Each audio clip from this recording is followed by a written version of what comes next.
ਰਾਮਦਾਸ ਅਰਜਨ ਗੁਰੂ ਵਰ ਸ੍ਰੀ ਹਰਿ ਗੋਬਿੰਦ ਹਰਿ ਰਾਏ ਹਰਿ ਕ੍ਰਿਸ਼ਨ ਗੁਰ ਤੇਗ ਬਹਾਦਰ ਚੰਦ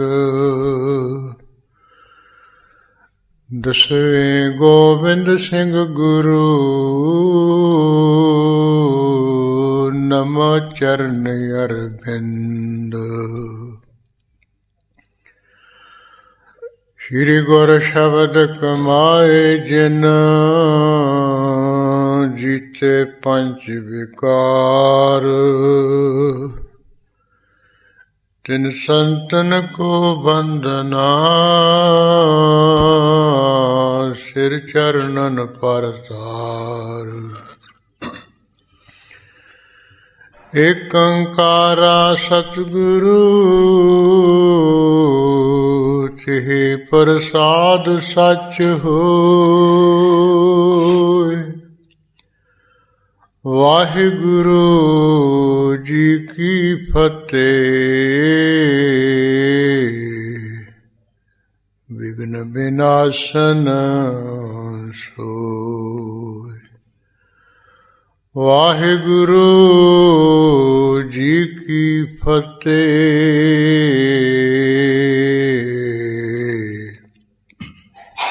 ਵਿਘਨ ਵਿਨਾਸ਼ਨ ਸੋਇ ਵਾਹਿਗੁਰੂ ਸਾਹਿਬ ਜੀਓ ਕਬਿਤ ਕਉ ਕਾਵ ਉਪਮਾ ਸੋ ਦੇਤ ਪਾਰ ਜਾਤ ਪਗ ਕਉ ਕਹੇ ਗੁਰੂ ਪਗ ਕਮਲ ਅਮਲ ਹੈ ਜੋ ਪਾਰ ਜਾਤ ਨਾਚ ਤਨ ਗਤ ਦਾਨ ਨਾਹੀ ਅਮਲ ਕਮਲ ਰੈਨ ਵਿਖੇ ਮੁਖ ਮਿਲ ਹੈ ਕਉ ਕਾਵ ਉਪਮਾ ਸੋ ਦੇਤ ਪਾਰ ਜਾਤ ਪਗ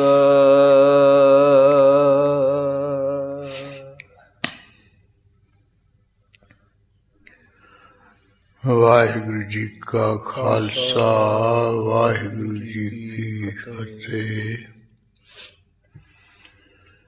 ਪਰਮ ਸਤਿਕਾਰਯੋਗ ਗੁਰੂ ਖਾਲਸਾ ਸਾਧ ਸੰਗਤ ਜੀ, ਅੰਮ੍ਰਿਤ ਵੇਲੇ ਤੋਂ ਬਹੁਤ ਹੀ ਸੁੰਦਰ ਦੀਵਾਨ ਸਜ ਰਿਹਾ। ਸ਼੍ਰੀ ਗੁਰੂ ਗ੍ਰੰਥ ਸਾਹਿਬ ਮਹਾਰਾਜ ਜੀ ਦੀ ਅਦਬ ਸਤਿਕਾਰ ਸਹਿਤ ਪ੍ਰਕਾਸ਼ ਸੇਵਾ ਹੋਈ। ਉਪਰੰਤ ਗ੍ਰੰਥੀ ਸਾਹਿਬਾਨ ਦੀ ਰਸਨਾ ਰਾਹੀਂ ਗੁਰੂ ਨਾਨਕ ਸਾਹਿਬ ਜੀ ਦੀ ਜਪ ਬਾਣੀ ਦਾ ਜਾਪ ਪਾਠ ਅਤੇ ਰਾਗੀ ਸਿੰਘਾਂ ਨੇ ਰਲ ਮਿਲ ਕੇ ਕੋਈ ਸਮਾਂ ਆਸਾ ਦੀ ਵਾਰ ਦੇ ਕੁਝ ਸਲੋਕਾਂ ਅਤੇ ਗੁਰੂ ਰਾਮਦਾਸ ਸਾਹਿਬ ਜੀ ਦੇ ਸ਼ਕਿਆਂ ਅਤੇ ਸ਼ਬਦਾਂ ਸਹਿਤ ਕੀਰਤਨ ਕੀਤਾ ਹੈ। ਕੀਰਤਨ ਤੋਂ ਬਾਅਦ ਆਪਾਂ ਸੰਗਤ ਰੂਪ ਵਿੱਚ ਜੁੜ ਕੇ ਗੁਰੂ ਕਾ ਇਤਿਹਾਸ ਪੜ੍ਹਦੇ ਸੁਣਦੇ ਹਾਂ, ਜੋ ਲੜੀਵਾਰ ਰੂਪ ਵਿੱਚ ਮੁੜ ਤੇ ਚੱਲ ਰਿਹਾ ਹੈ। ਇਸ ਤਰ੍ਹਾਂ ਕੱਲ੍ਹ ਦੇ ਦੀਵਾਨ ਵਿੱਚ ਆਪਾਂ ਪ੍ਰਸੰਗ ਸੁਣਿਆ ਹੀ ਹੈ। ਭਾਈ ਬਾਲਾ ਜੀ ਨੂੰ ਗੁਰੂ ਅੰਗਦ ਸਾਹਿਬ ਮਹਾਰਾਜ ਜੀ ਨੇ ਆਪਣੀ ਹਜ਼ੂਰੀ ਵਿੱਚ ਬੁਲਾ ਕੇ ਆਖਿਆ ਵੀ ਤੂੰ ਗੁਰੂ ਨਾਨਕ ਸਾਹਿਬ ਜੀ ਦਾ ਮੁੱਢ ਤੋਂ ਲੈ ਕੇ ਸਾਰਾ ਜਿਹੜਾ ਪ੍ਰਸੰਗ ਹੈ ਸਾਨੂੰ ਅਤੇ ਬਾਕੀ ਗੁਰਸਿੱਖਾਂ ਸੰਗਤਾਂ ਨੂੰ ਸੁਣਾ, ਕਿਉਂਕਿ ਗੁਰੂ ਮਹਾਰਾਜ ਦੇ ਨਾਲ ਰਿਹਾ ਹੈ। ਇਸ ਨੇ ਹੱਥ ਜੋੜ ਕੇ ਬੇਨਤੀ ਕਰ ਦਿੱਤੀ ਸੀ ਕਿ ਮਹਾਰਾਜ ਬਾਕੀ ਤਾਂ ਮੈਂ ਸਭ ਕੁਝ ਜਾਣਦਾ ਹਾਂ, ਪਰ ਜਿਸ ਤਰ੍ਹਾਂ ਗੁਰੂ ਨਾਨਕ ਸਾਹਿਬ ਜੀ ਦਾ ਅਵਤਾਰ ਹੋਇਆ ਤੇ ਉਹ ਕਿਹੜੇ ਸਮੇਂ ਹੋਇਆ, ਕਿਹੜੇ ਦਿਨ ਹੋਇਆ, ਇਹ ਜਨਮ ਦੀ ਕਥਾ ਤੋਂ ਮੈਂ ਵਾਕਫੀਅਤ ਨਹੀਂ, ਇਹਦਾ ਨਹੀਂ ਪੂਰਾ ਪਤਾ। ਹੁਣ ਅੱਗੇ ਤੋਂ ਅੱਗੇ ਦੱਸਣ ਤੋਂ ਮੈਨੂੰ ਪਤਾ ਚੱਲਿਆ ਵੀ ਕੱਤੇ ਦੀ ਪੂਰਨਮਾਸੀ ਦਾ ਦਿਨ ਸੀ। ਰਾਧਾ ਨਛੱਤਰ ਸਹਿ ਸੀ 27ਵਾਂ ਤੇ ਚੰਗੀ ਸ੍ਰੇਸ਼ਟ ਰਾਸ ਸੀ।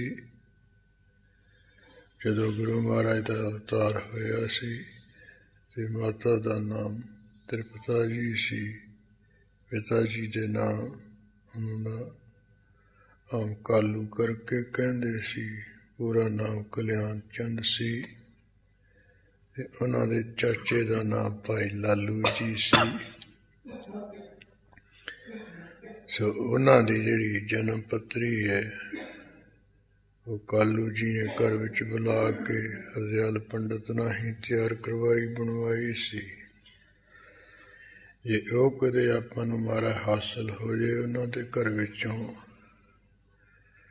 ਹੇਰੇ ਸਾਰੀ ਵਾਕਫੀਅਤ ਅਵਤਾਰ ਧਾਰਨ ਦੀ ਵੀ ਆਪਾਂ ਨੂੰ ਹਾਸਲ ਹੋ ਸਕਦੀ ਹੈ।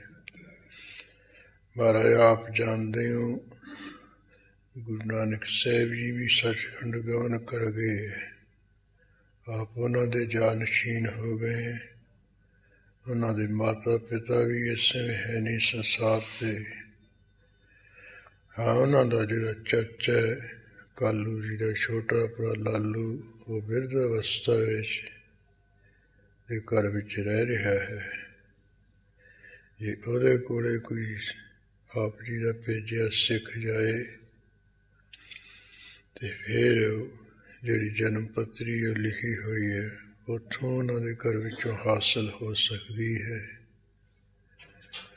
ਹਰਾ ਕਹਿੰਦੇ ਵੀ ਤੂੰ ਹੀ ਜਾ। ਕਹਿਣ ਲੱਗਿਆ ਮਹਾਰਾਜ ਮੇਰੇ ਨਾਲ ਕੋਈ ਸਿੱਖ ਭੇਜੋ। ਉਹ ਫਿਰ ਲਾਲਾ ਪੰਨੂ ਤਿਆਰ ਕਰ ਲਿਆ ਹੈ, ਇਹ ਗਿਆ ਹੈ ਤੇ ਲਾਲੂ ਜੀ ਨੂੰ ਬੇਨਤੀ ਕੀਤੀ ਹੈ ਤੇ ਜਿਹੜਾ ਕਾਲੂ ਜੀ ਦਾ ਦਫ਼ਤਰ ਸੀ ਉਹਦੀ ਜਿਹੜੀ ਢੂੰਡ ਛਾਣ ਕੀਤੀ ਹੈ, ਛਾਣਬੀਣ ਕੀਤੀ ਹੈ। 5ਵੇਂ ਕੁ ਦਿਨ ਫਿਰ ਉਹ ਗੁਰੂ ਨਾਨਕ ਸਾਹਿਬ ਦੀ ਜਨਮ ਪੱਤਰੀ ਹਾਸਲ ਹੋ ਗਈ। ਚਾਚਾ ਲਾਲੂ ਜੀ ਨੇ ਭਾਈ ਬਾਲਾ ਜੀ ਦੇ ਹੱਥ ਪਕੜਾ ਦਿੱਤੀ ਹੈ। ਭਾਈ ਬਾਲਾ ਜੀ ਨੇ ਅੱਗੇ ਲਾਲੂ ਜੀ ਦੇ ਲਾਲਾ ਪੰਨੂ ਦੇ ਹੱਥ ਵਿੱਚ ਦੇ ਦਿੱਤੀ ਤੇ ਲਾਲਾ ਪੰਨੂ ਨੇ ਆਪਣੇ ਹੱਥਾਂ ਵਿੱਚ ਲੈ ਕੇ ਭਾਈ ਬਾਲਾ ਜੀ ਨੂੰ ਕਿਹਾ ਵੀ ਤੂੰ ਵੀ ਨਾਲ ਹੀ ਚੱਲ ਮੇਰੇ, ਮਹਾਰਾਜ ਬਹੁਤ ਪ੍ਰਸੰਨ ਹੋਣਗੇ। ਸੋ ਇਸ ਤਰ੍ਹਾਂ ਭਾਈ ਬਾਲਾ ਜੀ ਦੂਜੀ ਵਾਰ ਗੁਰੂ ਅੰਗਦ ਸਾਹਿਬ ਜੀ ਦੀ ਹਜ਼ੂਰੀ ਵਿੱਚ ਆਪ ਪਹੁੰਚੇ ਖਡੂਰ ਸਾਹਿਬ ਵਿਖੇ। ਉਸ ਵੇਲੇ ਫਿਰ ਸਹਿਸ ਕਰਤੀ ਦੇ ਅੱਖਰ ਵੇਖੇ ਨੇ। ਇੱਕ ਮਹਿਮਾ ਖੈਰੇ ਗੋਤ ਦਾ ਜ਼ਿਮੀਂਦਾਰ ਬੈਠਾ ਸੀ, ਉਸਨੇ ਕਿਹਾ ਮਹਾਰਾਜ ਇੱਕ ਸੁਲਤਾਨਪੁਰ ਦਾ ਹੈ ਭਾਈ ਪੈੜਾ ਮੋਖਾ, ਉਹ ਗੁਰਮੁਖੀ ਵੀ ਪੜ੍ਹਿਆ ਤੇ ਸੰਸਕ੍ਰਿਤ ਵੀ ਪੜ੍ਹਿਆ ਹੈ, ਉਹ ਦੋਵੇਂ ਭਾਸ਼ਾ ਜਾਣਦਾ। ਜੇ ਉਹਨੂੰ ਬੁਲਾ ਲਿਆ ਜਾਏ ਤੇ ਫਿਰ ਮਹਾਰਾਜ ਇਹ ਪੜ੍ਹੀ ਜਾ ਸਕਦੀ ਤੇ ਗੁਰਮੁਖੀ ਅੱਖਰਾਂ ਵਿੱਚ ਲਿਖੀ ਜਾ ਸਕਦੀ ਹੈ। ਗੁਰੂ ਮਹਾਰਾਜ ਨੇ ਕਿਹਾ ਵੀ ਤੂੰ ਹੀ ਜਾ। ਇਸ ਤਰ੍ਹਾਂ ਇਹ ਉਹਨੂੰ ਬੁਲਾ ਲਿਆਇਆ ਹੈ। ਫਿਰ ਉਸਨੇ ਸਾਰੀ ਜਿਹੜੀ ਜਨਮ ਪੱਤਰੀ ਪੜ੍ਹ ਕੇ ਸੁਣਾ ਦਿੱਤੀ ਤੇ ਗੁਰਮੁਖੀ ਅੱਖਰਾਂ ਵਿੱਚ ਲਿਖਾ ਲਈ। ਉਸ ਤੋਂ ਹੀ ਫਿਰ ਭਾਈ ਬਾਲਾ ਜੀ ਨੇ ਬਾਕੀ ਜਿਹੜਾ ਪ੍ਰਸੰਗ ਸੁਣਾਉਣਾ ਸ਼ੁਰੂ ਕੀਤਾ।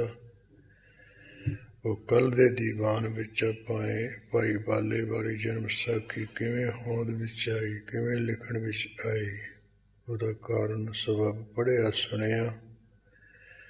ਅੱਜ ਭਾਈ ਬਾਲਾ ਜੀ ਨੇ ਗੁਰੂ ਨਾਨਕ ਸਾਹਿਬ ਦੀ ਜਿਹੜੀ ਕਥਾ ਸੁਣਾਉਣੀ ਸ਼ੁਰੂ ਕੀਤੀ ਤੇ ਕਥਾ ਦੇ ਸਮੇਂ ਕਿਹੜੇ ਕਿਹੜੇ ਉਹ ਸਰੋਤੇ ਮੁੱਖ ਰੂਪ ਵਿੱਚ ਸਨ, ਉਹਨਾਂ ਦੀ ਵਾਕਫੀਅਤ ਕੱਲ੍ਹ ਦੇ ਦੀਵਾਨ ਵਿੱਚ ਆਪਾਂ ਜਾਣ ਲਈ ਹੈ। ਸਭ ਤੋਂ ਪਹਿਲੇ ਮੁੱਖ ਸਰੋਤੇ ਤਾਂ ਗੁਰੂ ਅੰਗਦ ਸਾਹਿਬ ਜੀ ਸਨ। ਦੂਜੇ ਰੂਪ 'ਚ ਬਾਬਾ ਬੁੱਢਾ ਸਾਹਿਬ ਜੀ, ਤੀਸਰੇ ਗੁਰੂ ਅਮਰਦਾਸ ਸਾਹਿਬ ਜੀ, ਚੌਥੇ ਭਾਈ ਜੀਵਾ ਜੀ, ਇੱਕ ਭਾਰੋ ਜੁਲਕਾ ਸੀ ਪਰਮਹੰਸ ਦੀ ਪਦਵੀ ਨੂੰ ਪ੍ਰਾਪਤ ਹੋਏ। ਇਸ ਤਰ੍ਹਾਂ ਇੱਕ ਢੰਗਾ ਨਾਈ, ਇਹ ਜਿਹੜੇ ਸਰੋਤੇ ਸਨ ਮੁੱਖ ਰੂਪ ਦੇ, ਹੋਰ ਬੇਅੰਤ ਗੁਰਸਿੱਖ ਬਾਹਰੋਂ ਵੀ ਆ ਜਾਂਦੇ ਕਥਾ ਸੁਣਨ ਵਾਸਤੇ। ਤੇ ਭਾਈ ਵਾਲੇ ਵਾਲੀ ਜਨਮ ਸਾਖੀ ਲਿਖੀ ਗਈ। ਕਵੀ ਜੀ ਨੇ ਅਖੀਰ ਤੇ ਕਿਹਾ ਵੀ ਉਹੀ ਜਿਹੜੀ ਭਾਈ ਬਾਲੇ ਵਾਲੀ ਸਾਖੀ ਹੈ ਨਾ, ਮੈਂ ਉਹਨੂੰ ਚੌਪੀ ਛੰਦ ਵਿੱਚ ਗੁੰਦ ਕੇ ਕਾਵਿ ਦੇ ਨਿਯਮਾਂ ਵਿੱਚ ਲਿਆ ਕੇ ਲਿਖਦਾ ਹਾਂ, ਸੁਣਾਉਂਦਾ ਹਾਂ। ਗੁਰੂ ਨਾਨਕ ਸਾਹਿਬ ਜੀ ਜੋ ਪਰਮੇਸ਼ਰ ਰੂਪ ਹੈ, ਜੋ ਸੁੱਖਾਂ ਦੇ ਬਦਲ ਹਨ, ਉਹਨਾਂ ਦੇ ਚਰਨਾਂ 'ਤੇ ਨਮਸਕਾਰ ਕਰਕੇ ਮੱਥਾ ਟੇਕ ਕੇ। ਸੋ ਭਾਈ ਬਾਲਾ ਜੀ ਨੇ ਜਿਵੇਂ ਕੁਝ ਕਿਹਾ, ਉਹਦਾ ਉਲਟਾ ਅੱਗੇ ਕਾਵਿ ਦੇ ਨਿਯਮਾਂ 'ਚ ਕਵੀ ਸੰਤੋਖ ਸਿੰਘ ਜੀ ਨੇ ਕੀਤਾ ਹੈ। ਉਹ ਪੁਸਤਕ ਪ੍ਰਾਰੰਭ ਹੋ ਰਿਹਾ ਹੈ। ਜਿਸ ਤਰ੍ਹਾਂ ਕਵੀ ਸੰਤੋਖ ਸਿੰਘ ਜੀ ਇਹ ਕਥਾ ਕਹਿਣ ਤੋਂ ਪਹਿਲਾਂ ਗੁਰੂ ਨਾਨਕ ਸਾਹਿਬ ਜੀ ਦੇ ਚਰਨਾਂ ਕਮਲਾਂ ਦੀ ਮਹਿਮਾ ਦਾ ਮੰਗਲ ਕਰ ਰਿਹਾ ਹੈ। ਵੀ ਗੁਰੂ ਨਾਨਕ ਸਾਹਿਬ ਦੇ ਜਿਹੜੇ ਚਰਨ ਹੈ ਨਾ, ਉਹਨਾਂ ਚਰਨਾਂ ਵਰਗੇ ਕਿਸੇ ਹੋਰ ਮਨੁੱਖ ਦੇ ਚਰਨ ਨਹੀਂ ਹੋ ਸਕਦੇ। ਹੈ ਤਾਂ ਜਿੰਨੇ ਮਨੁੱਖੀ ਸਰੀਰ ਹੈ, ਸਾਰਿਆਂ ਦੇ ਪੈਰ ਹੈਗੇ ਹੈ, ਪਰ ਜਿਹੜੇ ਗੁਰੂ ਨਾਨਕ ਸਾਹਿਬ ਜੀ ਦੇ ਚਰਨ ਹੈ, ਉਹ ਬਸ ਆਪਣੇ ਵਰਗੇ ਆਪ ਹੀ, ਉਹਨਾਂ ਚਰਨਾਂ ਵਰਗਾ ਕੋਈ ਹੋਰ ਨਹੀਂ ਹੋ ਸਕਦਾ ਹੈ। ਇਹ ਅਸੀਂ ਦ੍ਰਿਸ਼ਟਾਂਤ ਪ੍ਰਮਾਣ ਦੇ ਦਈਏ ਵੀ ਗੁਰੂ ਨਾਨਕ ਸਾਹਿਬ ਜੀ ਦੇ ਜਿਹੜੇ ਚਰਨ ਫਲਾਨੇ ਵਰਗੇ ਹੈ। ਜਿਵੇਂ ਅਸੀਂ ਕਿਸੇ ਮਨੁੱਖ ਨੂੰ ਮਹੰਤ ਰਾਜਾ ਦੇਖ ਕੇ ਰੁਲਦਾ ਕਹਿ ਦਿੰਦੇ ਇਹ ਤਾਂ ਫਲਾਨੇ ਵਰਗਾ ਹੈ ਬਈ। ਜੋ ਸੋਹਣਾ ਸੁਨੱਖਾ ਹੋਵੇ ਫਿਰ ਅਸੀਂ ਕਹਿੰਦੇ ਵੀ ਇਹ ਤਾਂ ਕਾਮਦੇਵ ਵਰਗਾ ਹੈ। ਜੇ ਸੋਹਣੀਆਂ ਅੱਖਾਂ ਹੋਣ ਫਿਰ ਕਹਿੰਦੇ ਵੀ ਜਿਵੇਂ ਹਰਨ ਦੀਆਂ ਅੱਖਾਂ, ਹਰਨ ਦੇ ਬੱਚੇ ਦੀਆਂ ਅੱਖਾਂ ਹੁੰਦੀਆਂ, ਇਸ ਤਰ੍ਹਾਂ ਇਹਦੀਆਂ ਅੱਖਾਂ ਸੋਹਣੀਆਂ ਹਨ। ਤੇ ਜੇ ਨੱਕ ਜਾਂ ਚੰਗਾ ਤਿੱਖਾ ਹੋਵੇ ਫਿਰ ਕਹਿੰਦੇ ਵੀ ਇਹ ਤਾਂ ਤੋਤੇ ਵਰਗਾ, ਇਹਦਾ ਤਿੱਖਾ ਨੱਕ ਹੈ, ਚੁੰਝ ਵਰਗਾ ਹੈ। ਇਸ ਤਰ੍ਹਾਂ ਜਾਣੀ ਉਹਦੀ ਆਪਾਂ ਤਸ਼ਬੀਹ ਦੇ ਦਿੰਦੇ ਵੀ ਫਲਾਨੇ ਵਰਗਾ ਨੱਕ ਹੈ, ਫਲਾਨੇ ਵਰਗੀਆਂ ਅੱਖਾਂ ਹਨ, ਹਾਥੀ ਵਰਗੀ ਇਹਦੀ ਤੋਰ ਹੈ, ਸ਼ੇਰ ਵਰਗਾ ਇਹਦਾ ਪਤਲਾ ਲੱਕ ਹੈ। ਤੇ ਜਿਵੇਂ ਹਾਥੀ ਦੇ ਬੱਚੇ ਦਾ ਛੁੰਡ ਹੁੰਦਾ, ਇਹੋ ਜਿਹੀਆਂ ਮਜ਼ਬੂਤ ਬਾਹਾਂ, ਇਸਦੀਆਂ ਪਤਲੀਆਂ ਪਤਲੀਆਂ। ਅਸੀਂ ਕਹਿ ਦਿੰਦੇ ਹਾਂ ਨਾ ਕਿਸੇ ਦੀ ਸੁਹੱਪਣਤਾ ਸੁੰਦਰਤਾ ਇਹਨੂੰ ਦੱਸਣ ਵਾਸਤੇ, ਪਰ ਕਵੀ ਕਹਿੰਦਾ ਗੁਰੂ ਨਾਨਕ ਸਾਹਿਬ ਦੇ ਚਰਨਾਂ ਕਮਲਾਂ ਦੇ ਸੰਬੰਧ ਵਿੱਚ ਕਿਸੇ ਦੀ ਉਪਮਾ ਨਹੀਂ ਦਿੱਤੀ ਜਾ ਸਕਦੀ। ਉਹ ਉਹਨਾਂ ਦੇ ਚਰਨ ਇਹੋ ਜਿਹੇ ਫਲਾਨੇ ਵਰਗੇ। ਸੋ ਜਿਵੇਂ ਕਵੀ ਮਹਿਮਾ ਦਾ ਮਨ ਕਰ ਰਿਹਾ, ਉਸ ਤੋਂ ਬਾਅਦ ਕਥਾ ਜਿਹੜੀ ਉਹ ਪ੍ਰਾਰੰਭ ਹੋ ਰਹੀ ਹੈ, ਉਹ ਜਿਵੇਂ ਆਉਂਦੀ ਆਪਾਂ ਸੁਣੀਏ ਜੀ। ਕੋ ਕਾਵ ਉਪਮਾ ਸੋ ਦੇਤ ਪਾਰ ਜਾਤ ਪਗ।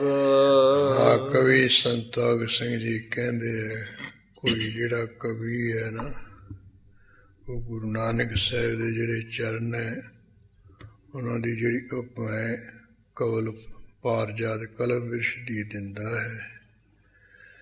ਇੱਕ ਸਵਰਗ ਦੇ ਵਿੱਚ ਬਾਗ ਹੈ, ਉਹਦੇ ਵਿੱਚ ਕਲਮ ਬਿਰਛ ਰੱਖਿਆ ਲੱਗਿਆ ਹੋਇਆ। ਜਿਸ ਦਰਖਤ ਦੇ ਹੇਠਾਂ ਬੈਠਿਆਂ ਜੋ ਵੀ ਕੋਈ ਕਲਪਨਾ ਕਰੇ, ਜੋ ਮੰਗੇ ਉਹ ਬਿਰਛ ਦੇ ਦਿੰਦਾ ਹੈ। ਜਿਵੇਂ ਕਾਮ ਧੇਨ ਵੀ ਉੱਥੇ ਮੰਨੀ ਹੈ ਸਵਰਗ ਵਿੱਚ, ਜੋ ਗਊ ਉਹਦੇ ਕੋਲੋਂ ਜੋ ਕਾਮਨਾ ਕਰੋ ਉਹ ਮਿਲ ਜਾਂਦੀ ਹੈ। 36 ਪ੍ਰਕਾਰ ਦੇ ਛਕਣ ਲਈ ਉਹ ਭੋਜਨ ਦੇ ਦਿੰਦੀ ਹੈ ਗਊ, ਉਹਨੂੰ ਕਾਮ ਧੇਨ ਕਹੂਗੀ। ਇਸ ਤਰ੍ਹਾਂ ਵੀ ਜਿਹੜੀ ਕਲਪਨਾ ਕਰੇ ਮਨ ਵੀ ਆਹ ਮਿਲ ਜੇ, ਆਹ ਮਿਲ ਜੇ, ਤੇ ਉਹ ਪੂਰੀ ਕਰ ਦੇਵੇ, ਉਹ ਇੱਕ ਸਵਰਗ ਦੇ ਵਿੱਚ ਬਿਰਛ ਮੰਨਿਆ, ਜਿਹਦਾ ਨਾਮ ਹੈ ਪਾਰਜਾਤ ਜਾਂ ਕਲਪ ਬਿਰਛ। ਇੱਥੇ ਕਵੀ ਕਹਿੰਦਾ ਵੀ ਕੋਈ ਗੁਰੂ ਨਾਨਕ ਸਾਹਿਬ ਦੇ ਚਰਨਾਂ ਦੀ ਜਿਹੜੀ ਉਪਮਾ ਹੈ ਉਹ ਕਲਪ ਬਿਰਛ ਦੇ ਨਾਲ ਦਿੰਦਾ ਹੈ। ਕੋ ਕਹੈ ਗੁਰੂ ਪਗ ਕਮਲ ਅਮਲ ਪਰ ਕੋਈ ਹੈ। ਜਿਹੜਾ ਸਿਆਣਾ ਕਵੀ ਹੈ ਉਹ ਕਹਿੰਦਾ ਹੈ ਵੀ ਗੁਰੂ ਨਾਨਕ ਸਾਹਿਬ ਦੇ ਜਿਹੜੇ ਚਰਨ ਹੈ ਜਿਵੇਂ ਅਮਲ ਕਮਲ ਹੁੰਦਾ ਹੈ, ਉਜਲ ਕਮਲ ਹੁੰਦਾ ਹੈ, ਚਿੱਟੇ ਰੰਗ ਦਾ ਕਮਲ, ਮੈਲ ਤੋਂ ਰਹਿਤ ਸੋਹਣਾ ਸੁਗੰਧੀ ਵਾਲਾ ਕਮਲ ਹੁੰਦਾ, ਵੀ ਇਸ ਤਰ੍ਹਾਂ ਦੇ ਗੁਰੂ ਨਾਨਕ ਸਾਹਿਬ ਦੇ ਚਰਨ ਹਨ। ਜੋ ਪਾਰ ਜਾਤ ਨਾ ਚਿਤਨ ਗਤ ਦਾਨ ਨਾਹੀ। ਪਰ ਕਵੀ ਜੀ ਕਹਿੰਦੇ ਹਨ ਵੀ ਉਹ ਕਵੀ ਕਹਿ ਤਾਂ ਦਿੰਦੇ ਹੈ ਵੀ ਗੁਰੂ ਮਹਾਰਾਜ ਦੇ ਚਰਨ ਕਮਲ ਵਰਗੇ ਹੈ ਜਾਂ ਕਲਪ ਬਿਰਛ ਵਰਗੇ ਹੈ, ਪਰ ਇਹ ਤਾਂ ਨਹੀਂ ਸੋਚਦੇ ਵਿਚਾਰਦੇ, ਇਹ ਤਾਂ ਨਹੀਂ ਦੂਰ ਦ੍ਰਿਸ਼ਟੀ ਨਾਲ ਤੱਕਦੇ ਕਿ ਜਿਹੜਾ ਭਾਰ ਜਾਤ ਹੈ ਕਲਪ ਬਿਰਛ ਉਹ ਚਿੱਤ ਨਹੀਂ, ਉਹ ਤਾਂ ਜੜ ਹੈ। ਜਿੱਥੇ ਉਹ ਸਵਰਗ ਵਿੱਚ ਲੱਗਾ ਉੱਥੇ ਹੀ ਲੱਗਿਆ, ਹਿਲਦਾ ਜੁਲਦਾ ਨਹੀਂ ਹੈ। ਜਿਵੇਂ ਅਸੀਂ ਬੋਲਦੇ ਚੱਲਦੇ ਹਾਂ, ਸੁਣਦੇ ਹਾਂ, ਦੇਖਦੇ ਹਾਂ, ਅਸੀਂ ਚੇਤਨ ਹਾਂ। ਰੁਦਰ ਕਲਪ ਬਿਰਛ ਥੋੜ੍ਹਾ ਗੱਲਾਂ ਕਰਦਾ ਕਿਸੇ ਨਾਲ, ਉਹ ਬੱਚਿਆਂ ਨੂੰ ਥੋੜ੍ਹਾ ਕਿੱਧਰ ਰੰਗੇ ਲਾਉਂਦਾ, ਭੱਜਦਾ ਨੱਠਦਾ ਹੈ। ਕਹਿੰਦੇ ਉਹ ਜੜ ਹੈ, ਜਿੱਥੇ ਖੜੋਤਾ ਉੱਥੇ ਖੜੋਤਾ ਹੈ। ਤੇ ਮਹਾਰਾਜ ਦੇ ਚਰਨ ਤਾਂ ਲੱਖਾਂ ਪਤਾਲਾਂ ਆਕਾਸ਼ਾਂ ਵਿੱਚ ਗਏ ਹੈ। ਇਸ ਕਰਕੇ ਬਾਲ ਲੀਲਾ ਵੀ ਮਹਾਰਾਜ ਦੇ ਚਰਨ ਕਰਦੇ ਰਹੇ। ਤੁਲਸਾ ਦਾਈ ਵਰਗਿਆਂ ਨੂੰ ਮਹਾਰਾਜ ਉਹਨਾਂ ਚਰਨਾਂ ਦੇ ਨਾਲ ਜੁੜ ਕੇ ਉਹਨਾਂ ਦੀਆਂ ਸਮਾਧੀਆਂ ਤਿਰਮੁਖ ਹੁੰਦੀਆਂ, ਬਿਰਤੀਆਂ ਹੁੰਦੀਆਂ ਰਹੀਆਂ। ਇਸ ਕਰਕੇ ਕਹਿੰਦੇ ਵੀ ਜਿਹੜਾ ਕਲਪ ਬਿਰਛ ਹੈ ਉਹ ਚੇਤਨਤਾਈ ਵਾਲਾ ਨਹੀਂ, ਉਹ ਹਰਕਤ ਕਰਨ ਵਾਲਾ ਨਹੀਂ, ਉਹ ਬੋਲਣ ਚੱਲਣ ਵਾਲਾ ਨਹੀਂ, ਕਿਸੇ ਦੀ ਗੱਲ ਦੁੱਖ ਦਰਿਦਰ ਦੀ ਸੁਣਨ ਵਾਲਾ ਨਹੀਂ ਹੈ, ਤੇ ਨਾ ਉਹ ਮੁਕਤੀ ਦਾਤਾ ਹੈ। ਕਲਪ ਬਿਰਛ ਕੋਲ ਚਲੇ ਜਾਏ ਹੋਰ ਤਾਂ ਦਿਰੂ ਮੁਕਤੀ ਨਹੀਂ ਉਹ ਦਿੰਦਾ ਹੈ। ਅਮਲ ਕਮਲ ਰੈਨ ਵਿਖੇ ਮੁਖ ਮਿਲ ਹੈ। ਜਿਹੜਾ ਕਮਲ ਫੁੱਲ ਹੈ ਮੈਲ ਤੋਂ ਰਹਿਤ ਚਿੱਟਾ, ਉਹਦੇ ਵਿੱਚ ਇਹ ਘਾਟ ਹੈ ਵੀ ਦਿਨ ਦੇ ਸਮੇਂ ਤਾਂ ਉਹ ਖਿੜਿਆ ਰਹਿੰਦਾ ਸੂਰਜ ਦੀ ਕਿਰਨਾਂ ਦੇ ਪ੍ਰਕਾਸ਼ ਨਾਲ। ਜਦੋਂ ਰਾਤ ਦਾ ਸਮਾਂ ਆ ਜਾਂਦਾ ਫਿਰ ਉਹ ਕਮਲ ਫੁੱਲ ਦਾ ਜਿਹੜਾ ਮੂੰਹ ਜਿਹਾ ਮਿਲ ਜਾਂਦਾ, ਮਿਚ ਜਾਂਦਾ, ਕਮਲ ਫੁੱਲ ਬੰਦ ਹੋ ਜਾਂਦਾ ਰਾਤ ਨੂੰ। ਵੈ ਤੋ ਸਹਿ ਚੇਤ ਦੇਤ ਕਾਮ ਨਾ ਭਗਤ ਨਿਜ। ਇੱਧਰ ਜਿਹੜੇ ਗੁਰੂ ਨਾਨਕ ਸਾਹਿਬ ਜੀ ਦੇ ਚਰਨ ਹੈ ਉਹ ਇਸ ਕਰਕੇ ਕਮਲ ਫੁੱਲ ਤੇ ਕਾਲ ਪਾਰ ਜਾਤ ਨਾਲੋਂ ਮਹਾਨ ਹੈ ਵੀ ਉਹ ਤਾਂ ਚੇਤਨਤਾਈ ਦੇ ਸਹਿਤ ਹੈ, ਹਰਕਤ ਕਰਨ ਵਾਲੇ ਹਨ। ਜਿੱਥੇ ਕੋਈ ਯਾਦ ਕਰਦਾ ਉੱਥੇ ਗੁਰੂ ਨਾਨਕ ਸਾਹਿਬ ਜੀ ਚਲੇ ਜਾਂਦੇ ਇਹਨਾਂ ਚਰਨਾਂ ਨਾਲ।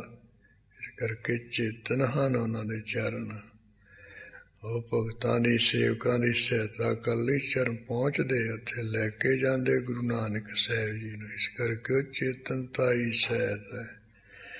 ਫਿਰ ਉਹ ਜਿਹੜੇ ਮਹਾਰਾਜ ਦੇ ਚਰਨ ਆਪਣੇ ਭਗਤਾਂ ਦੀਆਂ ਜਿਹੜੀਆਂ ਕਾਮਨਾ ਉਹ ਵੀ ਪੂਰੀਆਂ ਕਰਦੇ।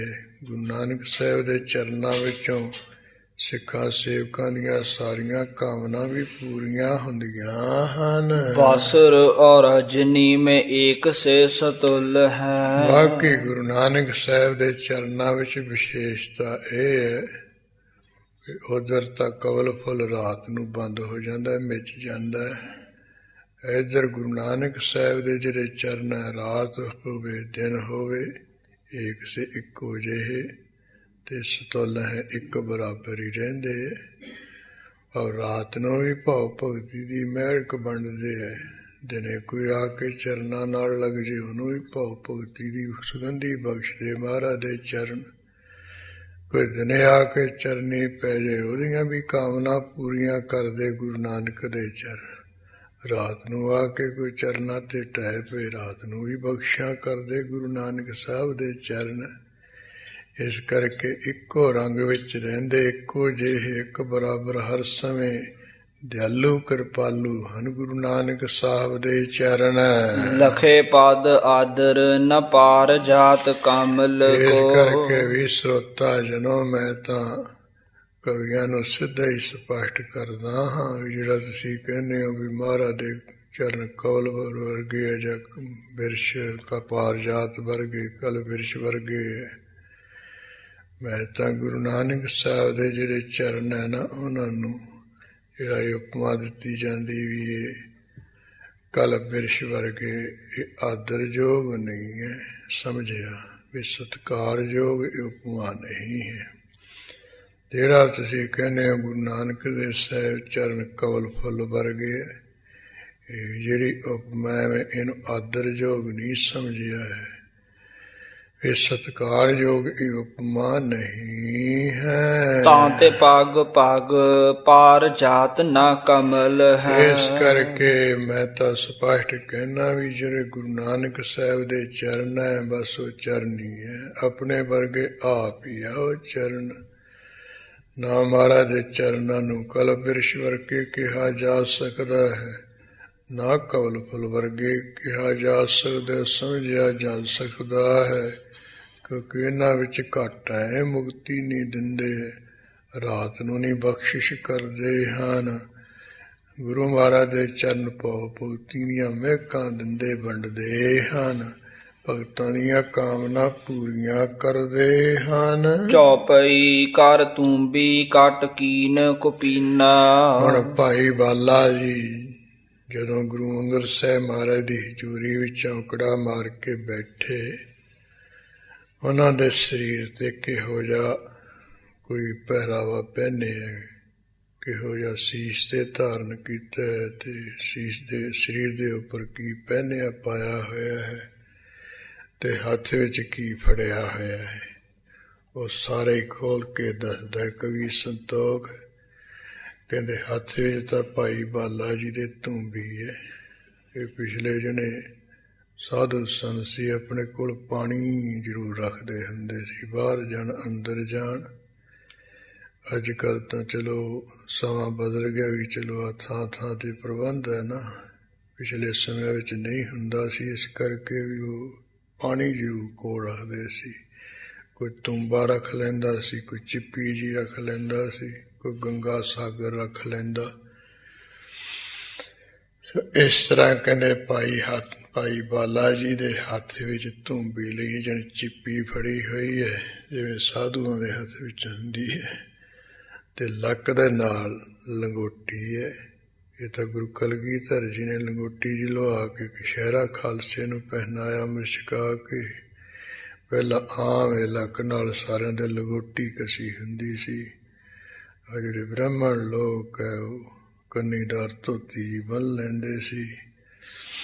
ਸੋ ਇਸ ਤਰ੍ਹਾਂ ਇਹ ਭਾਈ ਬਾਲਾ ਜੀ ਦੇ ਲੱਕ ਦੇ ਨਾਲ ਕਹਿੰਦੇ ਕਪੀਨ ਲੰਗੋਟੀ ਲਾਈ ਹੋਈ ਹੈ। ਤਨ ਉਪਰ ਕਮਰੀ ਸਿਤ ਲੀਨਾ। ਭਾਈ ਬਾਲਾ ਜੀ ਨੇ ਆਪਣੇ ਸਰੀਰ ਦੇ ਉੱਪਰ ਚਿੱਟੇ ਰੰਗ ਦੀ ਜਿਹੜੀ ਕਮਲੀ ਲਈ ਹੋਈ ਹੈ। ਉੱਚੀ ਕੁਲ ਹੈ ਸੀਸ ਪਰ ਧਾਰੀ। ਦਸਤਾਰ ਦੇ ਥਾਂ ਜਿਹੜੀ ਬਹੁਤ ਉੱਚੀ 7 ਟਾਕੀਆਂ ਵਾਲੀ ਜਿਹੜੀ ਕੁਲਾ ਹੈ ਉਹ ਧਾਰਨ ਕੀਤੀ ਹੈ। ਇੱਕ ਤਾਂ ਹੁੰਦੀ ਆ ਬਾਂਦਰ ਟੋਪੀ ਜੀ, ਜਿਵੇਂ ਆ ਬੱਚੇ ਅੱਜ ਕੱਲ੍ਹ ਪੁੱਠੀ ਸਿੱਧੀ ਜੀ ਕਰਕੇ ਰੱਖ ਲੈਂਦੇ ਆ।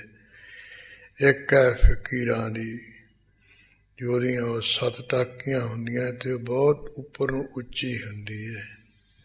ਜਿਵੇਂ ਆ ਸ੍ਰੀ ਕੀਰਤਪੁਰ ਸਾਹਿਬ ਵਿਖੇ ਸ੍ਰੀ ਚੰਦ ਦੀ ਉਹ ਕੁਲਹਾ ਪਈ ਹੈ, ਉਹੀ ਬਾਬੇ ਗੁਰਦਿੱਤੇ ਜੀ ਦੇ ਸੀਸ ਦੇ ਉੱਪਰ ਉਹਨਾਂ ਨੇ ਰੱਖੀ ਸੀ ਕੁਲਹਾ।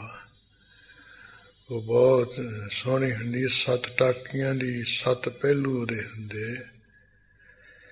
ਇਸ ਤਰ੍ਹਾਂ ਉਹ ਫਕੀਰ ਲੋਕ, ਸਾਧੂ ਲੋਕ, ਬੰਦਗੀ ਵਾਲੇ ਲੋਕ ਆਪਣੇ ਸੀਸ 'ਤੇ ਪਾ ਕੇ ਰੱਖਦੇ ਸੀ। ਇਸ ਤੋਂ ਪਤਾ ਲੱਗ ਜਾਂਦਾ ਸੀ ਇਸ ਨਿਸ਼ਾਨੀ ਤੋਂ ਵੀ ਇਹ ਕੋਈ ਗ੍ਰਸਤੀ ਨਹੀਂ ਹੈ, ਬਰਕਤ ਲੋਕ ਹੈ, ਸਾਧੂ ਲੋਕ ਹੈ। ਇਸ ਤਰ੍ਹਾਂ ਕਹਿੰਦੇ ਭਾਈ ਬਾਲਾ ਜੀ ਨੇ ਆਪਣੇ ਸੀਸ ਦੇ ਉੱਪਰ ਉੱਚੀ ਜਿਹੜੀ 7 ਟਾਕੀਆਂ ਵਾਲੀ ਉਹ ਕੁਲਹਾ ਜੀ ਧਾਰਨ ਕੀਤੀ ਹੋਈ ਹੈ। ਸੀਸ ਦੇ ਉੱਪਰ ਕੁਲਾ ਰੱਖੀ ਹੋਈ ਹੈ। ਸਮਛ ਸਵੇਤ ਦੀਰਘ ਇਕ ਸਾਰੀ। ਭਾਈ ਬਾਲਾ ਜੀ ਦਾ ਜਿਹੜਾ ਦਾੜਾ ਹੈ ਕਹਿੰਦੇ ਚਿੱਟਾ ਹੈ ਤੇ ਲੰਮਾ ਇੱਕੋ ਜਿਹਾ ਹੀ। ਔਰ ਮੈਂ ਘਰ ਗੁਰ ਨਾਨਕ ਧਿਆਨਾ। ਐਸਾ ਜੋ ਭਾਈ ਬਾਲਾ ਜੀ ਉਸਨੇ ਗੁਰੂ ਨਾਨਕ ਸਾਹਿਬ ਜੀ ਦਾ ਹਿਰਦੇ ਵਿੱਚ ਧਿਆਨ ਕੀਤਾ ਹੈ। ਬੰਦੇ ਪਦ ਅਰਬਿੰਦ ਵਿਧਾਨਾ। ਹਿਰਦੇ ਵਿੱਚ ਗੁਰੂ ਨਾਨਕ ਸਾਹਿਬ ਦਾ ਧਿਆਨ ਧਰ ਕੇ ਗੁਰੂ ਨਾਨਕ ਸਾਹਿਬ ਦੇ ਚਰਨਾਂ ਕਮਲਾਂ ਤੇ ਨਮਸਕਾਰ ਕੀਤੀ ਹੈ ਵਿਧੀ ਨਾਲ, ਯਾਨੀ ਢੰਗ ਨਾਲ। ਮੱਥਾ ਟੇਕਣ ਦਾ ਵੀ ਢੰਗ ਹੈ। ਇੱਕ ਤਾਂ ਅਸੀਂ ਆ ਬੁੱਕ ਜਾ ਕਰਕੇ ਤੇ ਬੁੱਕ ਦੇ ਉੱਤੇ ਆਪਣਾ ਮੱਥਾ ਜਾ ਰੱਖ ਲੈਂਦੇ, ਇਹ ਵੀ ਇੱਕ ਤਰੀਕਾ ਹੈ ਮੱਥਾ ਟੇਕਣ ਦਾ। ਇੱਕ ਹੈ ਵੀ ਜਿਹੜੇ ਹੱਥ ਹੈ ਅਸੀਂ ਖੁੱਲ੍ਹੇ ਰੱਖਦੇ ਹਾਂ ਤੇ ਉਹ ਪੁੱਠੇ ਜੇ ਕਰਕੇ ਧਰਤੀ ਤੇ ਹੱਥ ਰੱਖਦੇ ਹਾਂ ਤੇ ਸਿਰ ਆਪਣੇ ਹੱਥਾਂ ਉੱਪਰ ਰੱਖ ਲੈਂਦੇ ਹਾਂ।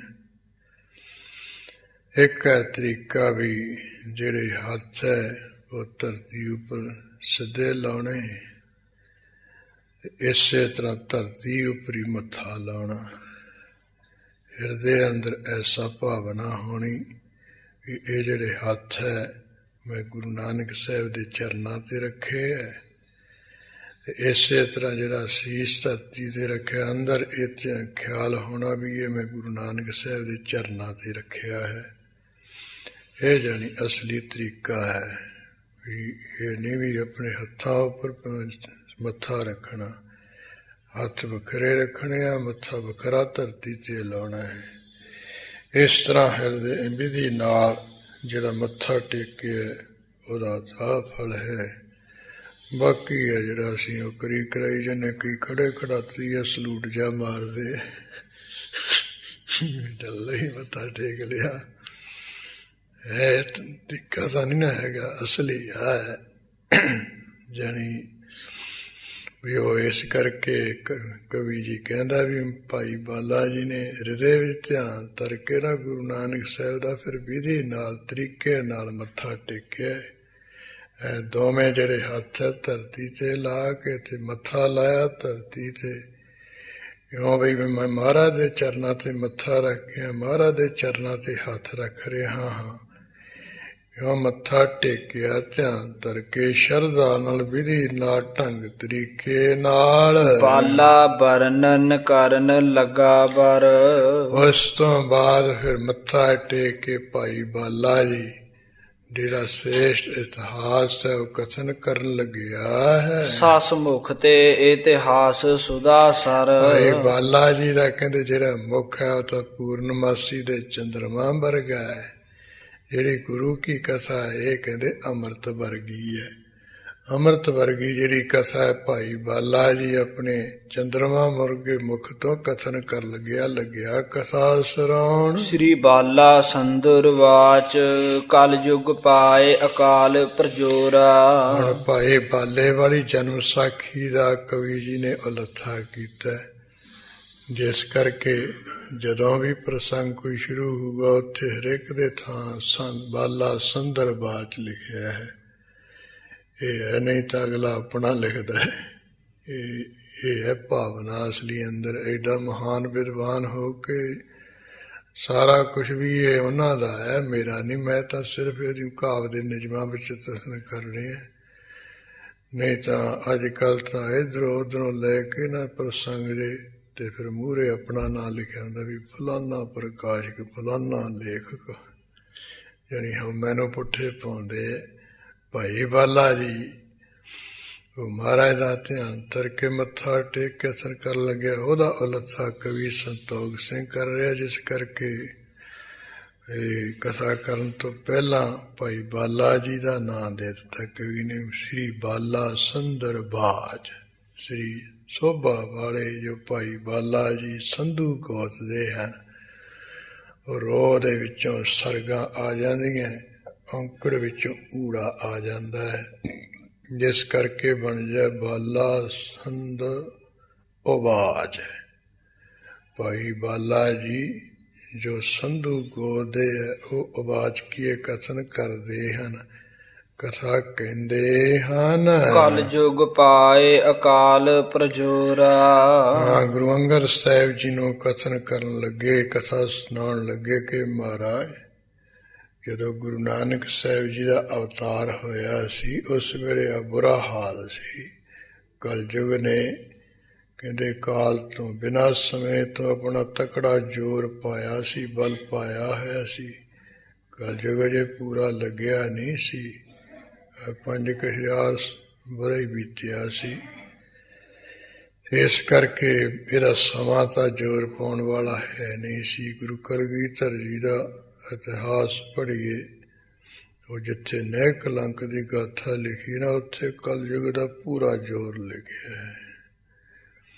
ਵੀ ਕਿਹੋ ਜਿਹੇ ਲੋਕ ਹੋ ਜਾਣਗੇ, ਉਸ ਵੇਲੇ ਦੇ ਜਿਹੜੇ ਸਾਧੂ ਸੰਤ ਉਹ ਕਿਹੋ ਜਿਹੇ ਹੋਣਗੇ, ਪ੍ਰਜਾ ਜਿਹੜੀ ਕਿਹੋ ਜਿਹੀ, ਬਾਕੀ ਜਿਹੜੇ ਰਾਜੇ ਮਹਾਰਾਜੇ ਕਿਹੋ ਜਿਹੇ ਹੋ ਜਾਣਗੇ, ਘਰ ਦੇ ਧੀਆਂ ਪੁੱਤਰ, ਘਰ ਵਾਲੀ ਕਿਹੋ ਜਿਹੀ ਹੋ ਜਾਊ। ਬੜਾ ਅਜੀਬ ਤਰ੍ਹਾਂ ਦਾ ਲਿਖਿਆ ਗੁਰੂ ਕਲਗੀਧਰ ਜੀ ਨੇ, ਸੁਣ ਕੇ ਅਚਰਜ ਹੁੰਦਾ ਹੈ। ਇੱਥੇ ਮਾੜਾ ਮੋਟਾ ਜਿਹਾ ਹੁਣ ਪੁੱਠਾ ਸਿੱਧਾ ਜਿਹਾ ਹੁੰਦਾ, ਅਸੀਂ ਕਹਿੰਦੇ ਕਲਯੁਗ ਆ ਗਿਆ, ਅਜੇ ਤੱਕ ਕੁਝ ਵੀ ਨਹੀਂ ਆਇਆ ਹੈ। ਉਹ ਤਾਂ ਸਿਰੇ ਲਾਇਆ ਪਿਆ ਸਾਰਾ ਕੁਝ। ਜਿਸ ਗੁਰੂ ਗੋਬਿੰਦ ਸਿੰਘ ਸਾਹਿਬ ਦੇ 10ਵੇਂ ਗ੍ਰੰਥ ਨੂੰ ਆ ਲੌਲਾ ਪਾਈ ਜਾਂਦੇ ਆ ਵੀ ਇਹ ਤਾਂ ਬ੍ਰਾਹਮਣਾਂ ਦਾ, ਫਲਾਨਿਆਂ ਦਾ, ਇਹ ਮਹਾਰਾਜ ਦੀ ਬਾਣੀ ਨਹੀਂ ਪੜ੍ਹਿਆ, ਇੱਕ ਅੱਖਰ ਨਹੀਂ ਉਹਨਾਂ ਨੇ।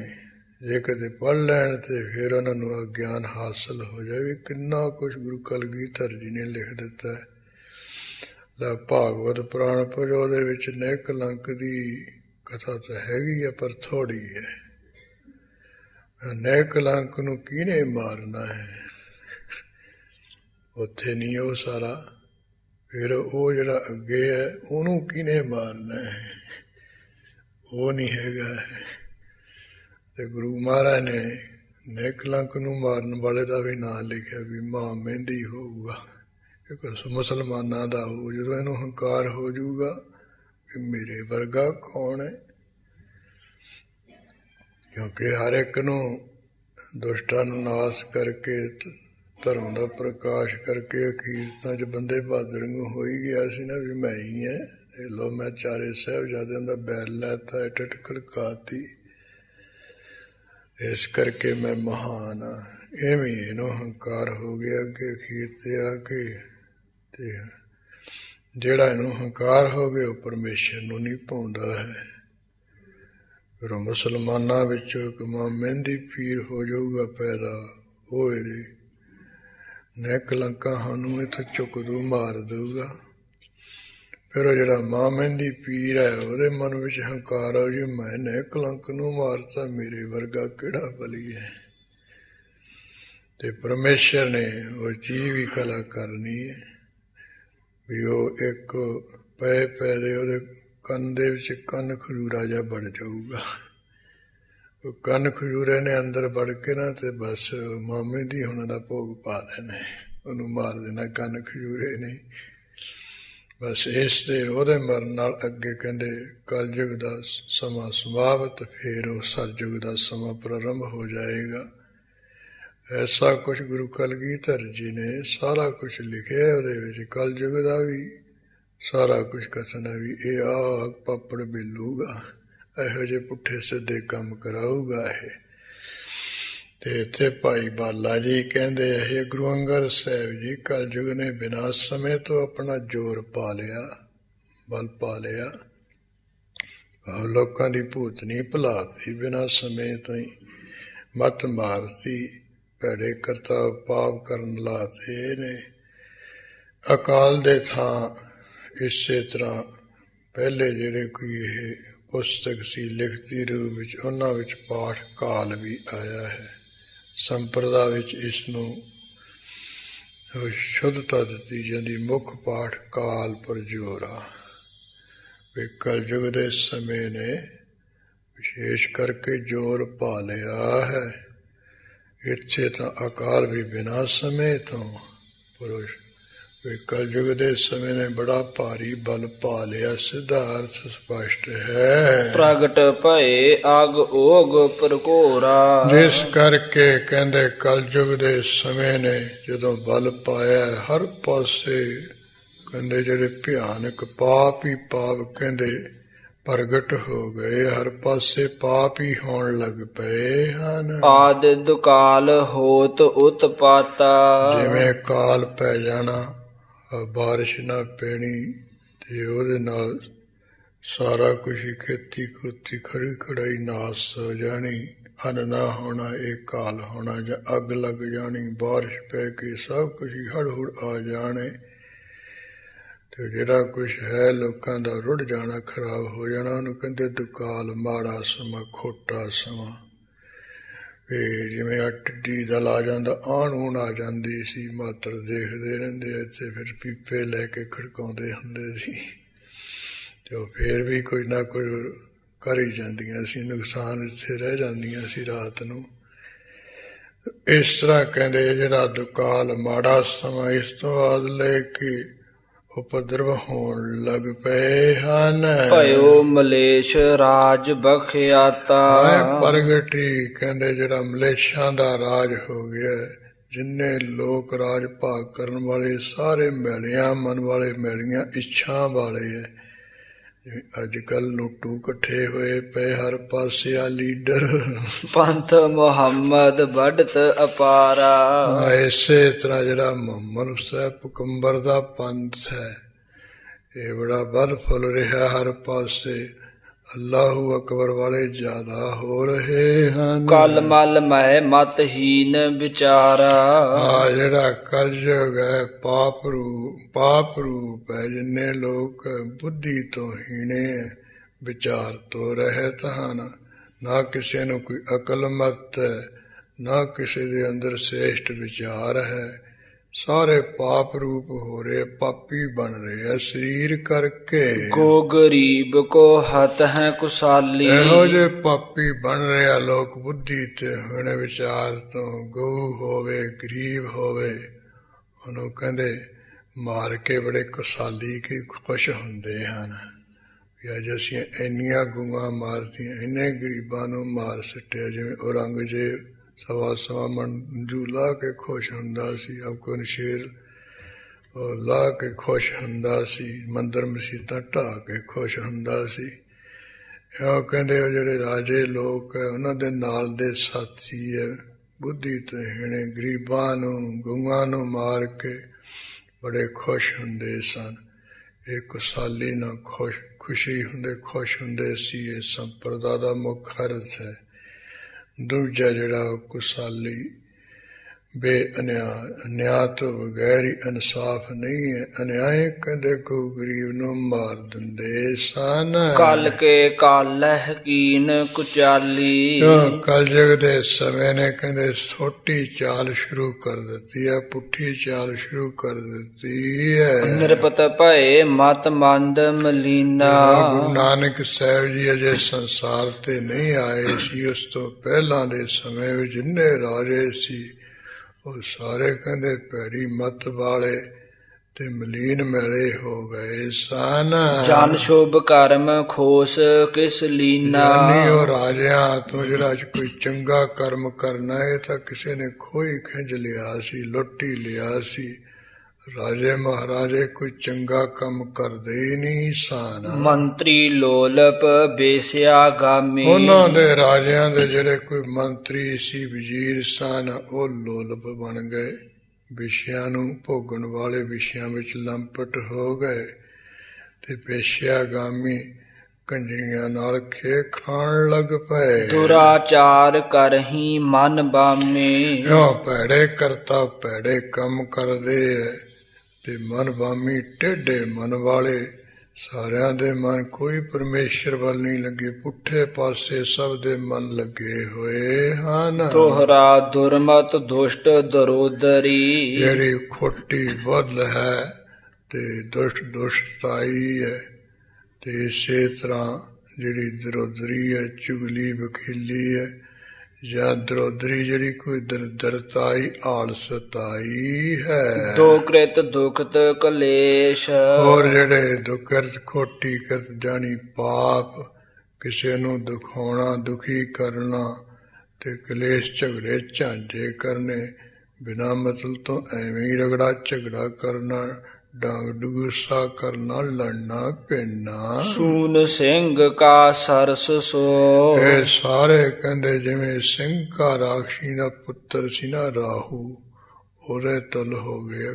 ਖੋਟੀ ਮਤ ਵਾਲੇ, ਦੁਸ਼ਟਾਈ ਕਰਨ ਵਾਲੇ, ਪਾਪ ਕਰਨ ਵਾਲੇ, ਦਿਖਾਉਣ ਵਾਲੇ, ਝਗੜੇ ਕਰਨ ਵਾਲੇ, ਸਭ ਕਹਿੰਦੇ ਸਿੰਘ ਕਾ ਰਾਸ਼ਨੀ ਦੇ ਪੁੱਤਰ ਰਾਹੂ ਵਰਗੇ ਬਣ ਗਏ। ਆਪ ਜਿਵੇਂ ਰਾਹੂ ਚੰਦਰਮਾ ਨੂੰ ਤੰਗ ਕਰਦਾ ਨਾ, ਇਸ ਤਰ੍ਹਾਂ ਹੀ ਲੋਕਾਂ ਨੂੰ ਤੰਗ ਕਰਨ ਵਾਲੇ ਹੋ ਗਏ ਹਨ। ਧਰਮ ਭਇਓ ਰਾਂਕੇਸ਼, ਉਸ ਸਮੇਂ ਜਿਹੜਾ ਧਰਮ ਸੀ ਉਹ ਤਾਂ ਚੰਦਰਮਾ ਪੂਰਨਮਾਸੀ ਦਾ ਚੰਦਰਮਾ ਵਰਗਾ ਹੋ ਗਿਆ। ਜਿਉਂ ਰਾਹੂ ਚੰਦਰਮਾ ਨੂੰ ਲੱਗ ਜਾਂਦਾ ਹੈ ਨਾ, ਇਸ ਤਰ੍ਹਾਂ ਕਹਿੰਦੇ ਧਰਮ ਨੂੰ ਜਿਹੜਾ ਚੰਦਰਮਾ ਦਾ ਪੂਰਨਮਾਸੀ ਦਾ ਚੰਦਰਮਾ ਸੀ, ਉਹਦੇ ਵਾਂਗੂ ਕਹਿੰਦੇ ਆ ਸਾਰੇ ਜਿਹੜੇ ਦੁਸ਼ਟ ਹੈ, ਭੈੜੇ ਬੁੱਧੀ ਵਾਲੇ, ਲਿਲਦਰੀ ਹੈ, ਪਾਪੀ ਹੈ, ਝਗੜੇ ਕਰਨ ਵਾਲੇ ਰਾਹੂ ਵਰਗੇ ਹੋ ਕੇ ਚਿੰਬੜ ਗਏ ਧਰਮ ਨੂੰ। ਚੌਪਈ ਨਿਰਪਤ ਪੁਕਾਰ ਨ ਸੁਨ ਹੈ ਕਾਈ, ਭਾਈ ਬਾਲਾ ਜੀ ਕਹਿੰਦੇ ਹੇ ਗੁਰੂ ਅੰਗਦ ਸਾਹਿਬ ਜੀ, ਉਸ ਸਮੇਂ ਦੇ ਰਾਜੇ ਇਹੋ ਜਿਹੇ ਹੋ ਗਏ ਵੀ ਜਿਹੜਾ ਗਰੀਬ ਗੁਰਬ ਹੈ, ਉਹ ਜੇ ਕੋਈ ਦੁਖੀ ਕੀਤਾ ਹੋਇਆ ਆ ਕੇ ਫਰਿਆਦ ਕਰੇ, ਉਹ ਕੋਈ ਫਰਿਆਦ ਗੁਰੂ ਦੀ ਸੁਣਦੇ ਹੀ ਨਹੀਂ ਹੈ। ਕਾਜੀ ਰਿਸ਼ਵਤ ਬਸ ਅਧਿਕਾਈ, ਜੇ ਕੋਈ ਦੁਖੀ ਹੋਇਆ ਗਊ ਗਰੀਬ ਔਰ ਕਾਜੀਆਂ ਕੋਲ ਨਿਆਂ ਕਰਾਉਣ ਚਲਿਆ ਜਾਏ, ਉਹ ਕਹਿੰਦੇ ਵੱਡੀ ਦੇ ਬਹੁਤ ਕਹਿੰਦੇ ਅਧੀਨ ਹੋ ਗਿਆ, ਵੱਡੀ ਬਹੁਤ ਲੈਂਦੇ ਵੀ ਉਹ ਵੱਡੀ ਲੈ ਕੇ ਹੱਕ ਗਵਾਏ। ਜੇ ਕੋਈ ਪੁੱਛੇ ਤਾਂ ਪੜ੍ਹ ਸੁਣਾਏ, ਜੇ ਕੋਈ ਪੁੱਛੇ ਵੀ ਇਹ ਕਿਹੜੇ ਕਾਨੂੰਨ ਅਨੁਸਾਰ ਤੂੰ ਵੀ ਆ ਫਤਵਾ ਲਾ ਕੇ ਨਿਆਂ ਕੀਤਾ, ਤਾਂ ਵਿੱਚੋਂ ਹੀ ਆਪਣੇ ਮੂੰਹ ਤੋਂ ਬਣਾ ਸਾਰ ਕੇ ਕੋਈ ਟੱਪਾ ਜਿਹਾ ਪੜ੍ਹ ਕੇ ਸੁਣਾ ਦਿੰਦੇ। ਐਵੇਂ ਕਹਿੰਦੇ ਐਂ ਲਿਖਾ ਜੀ ਲਾਲ ਕਿਤਾਬ ਬਖਾਨੇ ਹੋ, ਕਾਜੀ ਬਲਦ ਪੜਾਇਆ ਕਿਉਂ, ਖਲ ਖਵਾਏ ਕੀਆ ਮੁਸ਼ਟੰਡ, बैल का बैल 50 रुपए दंड, भी बैल ਦਾ बैल ਦੇ 50 ਰੁਪਏ ਤੈਨੂੰ ਦੰਡ ਹੈ। ਇਸ ਤਰ੍ਹਾਂ ਦੇ ਉਹ ਕਹਿੰਦੇ ਅਧਿਕਾਰੀ ਵੱਡੀ ਦੇ ਹੋ ਗਏ। ਜਿਵੇਂ ਉਹ ਕੋਈ ਜ਼ਿਮੀਂਦਾਰ ਕਾਜੀ ਕੋਲ ਗਿਆ, ਮੁਕੱਦਮਾ ਲੈ ਕੇ, ਉਧਰ ਜਿਹੜਾ ਜਲਾਹਾ ਸੀ ਉਹ ਕਹਿੰਦਾ ਵੀ ਮੇਰੇ ਹੱਕ 'ਚ ਕਰਿਓ, ਮੈਂ ਤੁਹਾਨੂੰ ਬਹੁਤ ਵਧੀਆ ਪੱਗ ਬਣਾ ਕੇ ਦਿਆਂਗਾ ਤੇ ਹੱਕ 'ਚ ਮੇਰੇ ਕਰ ਦਿਓ। ਕਹਿਣ ਲੱਗਾ ਵੀ ਠੀਕ ਹੈ, ਲਿਆ ਕੇ ਵਧੀਆ ਪੱਗ ਦੇ, ਤੇਰੇ ਹੱਕ 'ਚ ਨਿਆਂ ਕਰ ਦਿਆਂਗੇ ਫੈਸਲਾ। ਉਧਰ ਜਿਹੜਾ ਜ਼ਿਮੀਂਦਾਰ ਉਹ ਵੀ ਕਾਜੀ ਕਰ ਪਹੁੰਚ ਗਿਆ, ਕਹਿੰਦਾ ਜੀ ਮੇਰੇ ਹੱਕ ਜੇ ਤੁਸੀਂ ਕਰੋਗੇ ਨਾ ਫੈਸਲਾ, ਤੇ ਮੈਂ ਆ ਦੇਖ ਲਓ ਮੇਰੇ ਘਰੇ ਵਧੀਆ ਕਹਿੰਦੇ ਬੈਠਕਾ ਖੜੋਤਾ, ਬੱਚਾ ਖੜੋਤਾ, ਇਹ ਦੇ ਦੂੰਗਾ। ਕਾਜੀ ਨੇ ਸੋਚਿਆ ਵੀ ਪੱਗ ਤਾਂ ਹੋਊਗੀ 5-7 ਰੁਪਏ ਦੀ, ਬੈਠਕਾ ਬੱਚਾ ਜ਼ਿਆਦਾ ਦਾ। ਉਹ ਤੋਂ ਪੱਗ ਵੀ ਲੈ ਲਈ, ਉਹ ਤੋਂ ਬੈਠਕਾ ਵੀ ਲੈ ਲਿਆ, ਦੋਹਾਂ ਪਾਸੋਂ ਤੋਂ ਲੈ ਕੇ ਤੇ ਜਦੋਂ ਫੈਸਲਾ ਕਰਨ ਲੱਗਿਆ ਫਿਰ ਉਹ ਜੱਟ ਦੇ ਹੱਕ 'ਚ ਬੋਲੇ। ਉਹ ਵਿਚਾਰਾ ਜਿਹੜਾ ਜਲਾਹਾ ਸੀ ਉਹ ਢੰਗ ਨਾਲ ਦੱਸੇ, ਮਹਾਰਾਜ ਪੱਗ ਦੀ ਲਾਜ ਰੱਖਿਓ।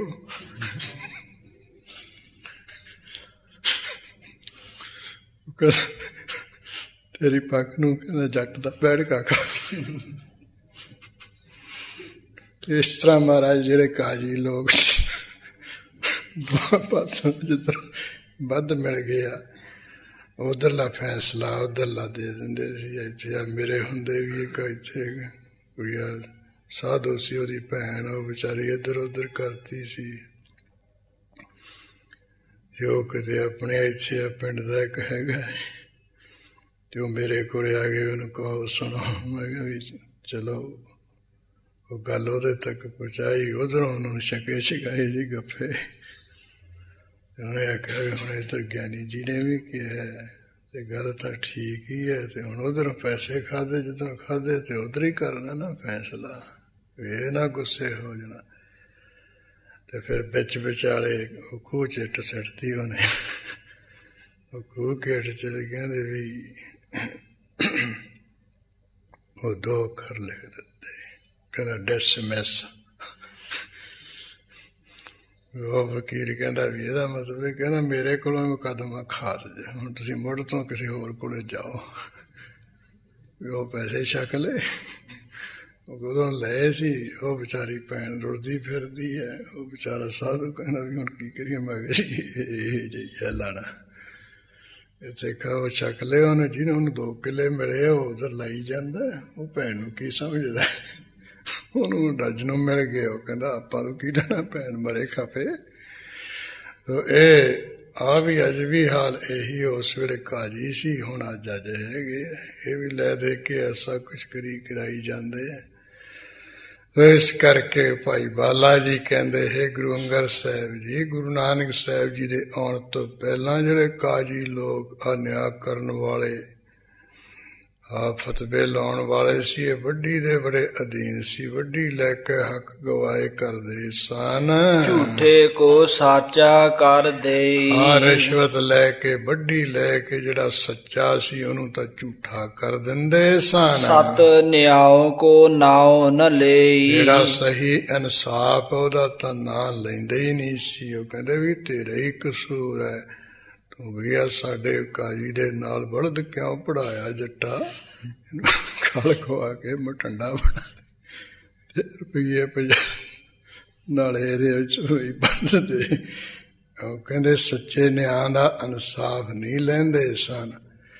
ਇਹੀ ਗੱਲ ਉਸ ਵੇਲੇ ਜਿਹੜੇ ਕੋਈ ਸਮੇਂ ਕੋਈ ਹਿੰਦੂਆਂ ਦੇ ਨਿਆਂ ਕਰਨ ਵਾਲੇ ਬ੍ਰਾਹਮਣ ਪੰਡਤ ਲੋਕ ਸਨ, ਧੋਖੇ ਮਰਦੇ ਕਾਜੀ ਮੌਲਾਣੇ ਭਾਈ ਗੁਰਦਾਸ ਜੀ ਨੇ ਲਿਖੇ, ਉਹਦਾ ਵੀ ਉਹ ਇਹੋ ਜਿਹਾ ਹੀ ਆਉਂਦਾ ਵੀ ਉਹ ਕਿਤੇ ਜਿਹੜਾ ਜ਼ਿਮੀਂਦਾਰ ਸੀ ਤੇ ਬ੍ਰਾਹਮਣ ਦਾ ਬੱਚਾ ਸੀ, ਉਹਦਾ ਨਾਂ ਸੀ ਆਨੰਦ ਭੋਗ। ਉਹ ਦੋਹਾਂ ਤੋਂ ਕਿਤੇ ਗਦਾ ਗੁਦਾ ਜਾਂ ਮਰ ਗਿਆ ਤੇ ਉਹ ਕਿਤੇ ਜ਼ਿਮੀਂਦਾਰ ਨੂੰ ਆ ਕੇ ਬੱਚੇ ਨੇ ਦੱਸਿਆ ਵੀ ਐਂ ਹੋ ਗਿਆ। ਉਹ ਉਹਦੇ ਕੋਲ ਗਿਆ, ਮਹਾਰਾਜ ਜੇ ਕੋਈ ਗਦਾ ਗੁਦਾ ਮਰ ਜੇ ਤੇ ਫਿਰ ਉਹਦਾ ਪ੍ਰਾਸ਼ਤ ਕੀ ਹੈ, ਉਹਦੇ ਸੰਬੰਧ ਵਿੱਚ ਮਹਾਰਾਜ ਕੋਈ ਪਾਠ ਪੂਜਾ ਕੀ ਹੈ। ਉਹ ਕਹਿੰਦੇ ਪਸ਼ੂ ਹੈ। ਤੇ ਇਸ ਤਰ੍ਹਾਂ ਕਹਿੰਦੇ ਚਲੋ ਜੇ ਤੂੰ ਮੰਨਦਾ ਹੀ ਹੈ ਫਿਰ ਇਉਂ ਕਰੀ, ਘਰੇ ਜਾ ਕੇ ਹਲਤਾਂ ਨੂੰ ਖੜਾ ਕਰ ਲਈ ਤੇ ਪ੍ਰਸ਼ਾਦੇ ਪਕਾ ਕੇ 2 ਪਾਸੇ, ਜਦੋਂ ਉੱਚੀਆਂ 2 ਪਾਸੇ ਢੇਰੀਆਂ ਹਲ ਜਿੰਨੀਆਂ ਹੋ ਜਾਣ ਤੇ ਉਹ ਅੱਗੇ ਦਾਨ ਕਰ ਦੇਈਂ।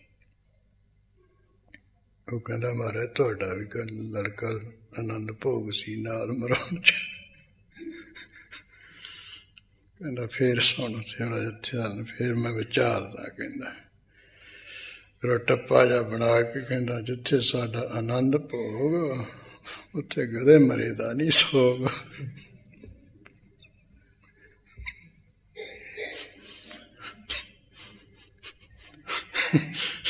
ਹਰ ਕਹਿੰਦਾ ਲੰਮਾ ਪਾ ਲਈ ਉਹਦੇ ਤੇ ਮੰਡੇ ਜੇ ਬਣਾ ਕੇ 2 ਪਾ ਤੇ ਦਾਦੀ ਬਸ ਕਹਿੰਦੇ ਪ੍ਰਾਸ਼ਤ ਨਹੀਂ।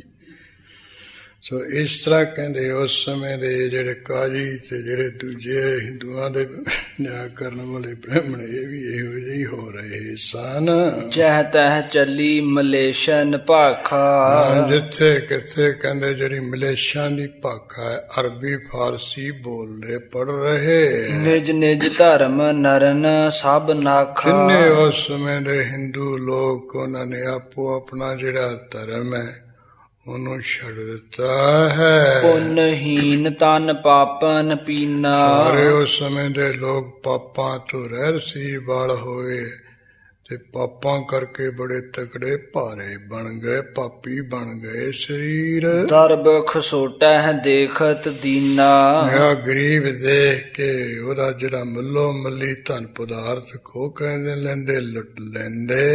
ਪਰ ਕਾਰਜ ਕੇ ਕਰਤਾ ਹਾਨੀ, ਹੋਰ ਕਿਸੇ ਦਾ ਜਿਹੜਾ ਕੰਮ ਬਣ ਰਿਹਾ ਹੈ ਨਾ, ਉਹਦੇ ਕਹਿੰਦੇ ਕੰਮ ਨੂੰ ਚੁਗਲੀ ਵਕੀਲੀ ਕਰਕੇ ਤੇ ਨਾਸ ਕਰ ਦਿੰਦੇ, ਵਿਘਨ ਪਾ ਦਿੰਦੇ, ਕਿਸੇ ਦਾ ਕੰਮ ਬਣ ਨਹੀਂ ਦਿੰਦੇ, ਹੋਣ ਨਹੀਂ ਦਿੰਦੇ ਹਨ, ਵਿਗਾੜ ਦਿੰਦੇ ਹਨ। ਸਨ ਜਿਉ ਤਨ ਖੋਵਹਿ ਦੁਖ ਦਾਨੀ। ਜਿਵੇਂ ਜਿਹੜੀ ਸਾਣਾ ਹੈ ਨਾ, ਆਪਣਾ ਸਰੀਰ ਭਾਵੇਂ ਖੋ ਲੈਂਦੀ ਹੈ, ਉਹ ਜਿਹੜੇ ਗਰਨੇ ਜਿਹੜੇ ਕੱਢਦੇ ਨਾ, ਪਹਿਲਾਂ ਤਾਂ ਛੱਪੜ ਚ ਉਹਨੂੰ ਸਣ ਨੂੰ ਸਿੱਟਦੇ, ਉਹ ਗਲ ਜਾਂਦੇ, ਫਿਰ ਉਹ ਗਰਨੇ ਜਿਹੜੇ ਸਣ ਨਿਕਲ ਆਉਂਦੀ ਹੈ, ਫਿਰ ਉਹ ਰੱਸੇ ਬਣ ਕੇ ਲੋਕਾਂ ਨੂੰ ਬੰਨ੍ਹਦੀ ਹੈ ਨਾ, ਨੂੜਦੀ ਹੈ। ਉਹ ਕਹਿੰਦੇ ਸਣ ਵਾਂਗੂ ਲੋਕਾਂ ਦੇ ਸਰੀਰ ਹੋ ਗਏ, ਰੱਸਿਆਂ ਵਾਂਗ ਬਣ ਕੇ ਸਰੀਰ ਦੂਜਿਆਂ ਨੂੰ ਦੁੱਖ ਹੀ ਦਿੰਦੇ ਹਨ।